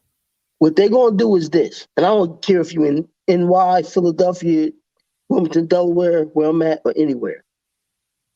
They're gonna come by there. They're gonna put nerve gas in there. They're going to shut the building down, evacuate the building, and either put y'all to sleep with gas, or they're going to drop a bomb. In fact, drop the bomb because they know they are going out of power, brother. Yep. And they're That's going a to whole kill fact. They're going to kill everybody in there. I've always heard that if we go to war, the inmates are the first ones to get killed. I've always heard that. Yeah, because they figure the inmates are turned against the country for locking them up or something like that. Steve, not only that, check this shit out. They got this thing, this guy was talking about, man, this congressman, right? And I forget, I think it's called an Alpha Plan or something. And they said when this shit happened, they're going to take all the correctional officers and the police and the FBI agents, anybody that got firearms, they're going to take these people and take their firearms. Wow. You see what I'm saying? So they're going to disarm you because they know that you're a part of that spot in that position. Yep. I'm telling you, it's coming. Like you said, Steve, that's true. And it's true. Check it out. Let's get to some comments. Flo Wolf says Russia. No, Flo Wolf. It ain't gonna be Russia. It ain't gonna be Russia, brother. Russia is gonna be a part of this as well as China, but it ain't gonna be neither one of them. Read up about it, Flo Wolf. There's a lot of books out there, man. I'm gonna suggest some. You'll see. Julius Brown says only a United States of Africa can save black people. That's the only thing going to save us, or the return of Christ. Either or. Either or. And Flo Wolf says, wow, that's deep. Flo Wolf says America is going to ring the alarm. Okay. America's going to ring the alarm. A state of panic. Alarm is a state of panic. Okay, you can elaborate a little bit more, but I think what you're trying to say is America's going to realize that she's now engulfed and going down, even the power structure in America. All right. Okay. Julius Brown says the globalists. Well, I'll say this. That's a good choice. I'm not going to say if you're right or wrong. I'm not going to say if you have what I have. No, that's not. No, the people I'm thinking about now, that's not them, you know. And the funny thing, even if you're right, I can't tell you that you're right because I don't want them to shut me down. So just stick around, bro. I'm going to be throwing hints out there as we go. But it's definitely a sinister, very sinister people that are out there that can't stand the ground that black people walk on. They're waiting to enslave you, bro. And these are going to be the people that's going to come up and take over power in the world. Watch what I tell you. Watch what I tell you. You know, but we have to be on the lookout, man. We got to be smart. Look like your camera changed upside down there, Flo, DMR. But we got to be smart, man. We have to be smart. Oh, you froze up, DMR. You still there? DMR having a little technical issues tonight. It's all good. But brothers and sisters, let's be smarter, man. I'm about to get on out of here in a few minutes. Let's be smarter. If you want to call up, you still can. I'll take a call or two to talk about this. And the people that are here in this room watching, I want you guys to come back to this channel. I want you to come back to this channel. I want you to always come here because this is what this channel is about. We need to talk about real black issues, not this hip hop and, you know, I don't know, Method Man just signed a 5-year contract with a vodka company. Okay, cool. That's nice. But we have real issues and real problems that grown people need to talk about. We have real issues and real problems that grown people among us need to talk about. So please keep coming back here. I'm going to post. You'll see I post and notify when I'm putting up new lives, and the content is always involved in that. Please stay looking out for that. Support your brother. Everybody that's in here, please hit the like button. The like button is the thumbs up. On your thing, you'll see a thumbs up and a thumbs down, right? Give your brother Steve the thumbs up. Like the video for us, man. We would definitely appreciate it. Okay, so Flo Wolf says, yes, a state of panic. No doubt. So please hit that like button, y'all, if y'all in here watching. Subscribe to the channel if you haven't subscribed before, because we're going to be coming back with more topics that are pertinent to our people that we should be talking about. And I want to begin to make this platform be used as a place where we can begin to reconstruct our thinking, which will lead to reconstructing our communities, the right steps to take in doing that. Right now, one of the steps I'm talking about is that we have to now lock in with law enforcement, with Congress. We have to deal with borough presidents, congressmen, congresswomen.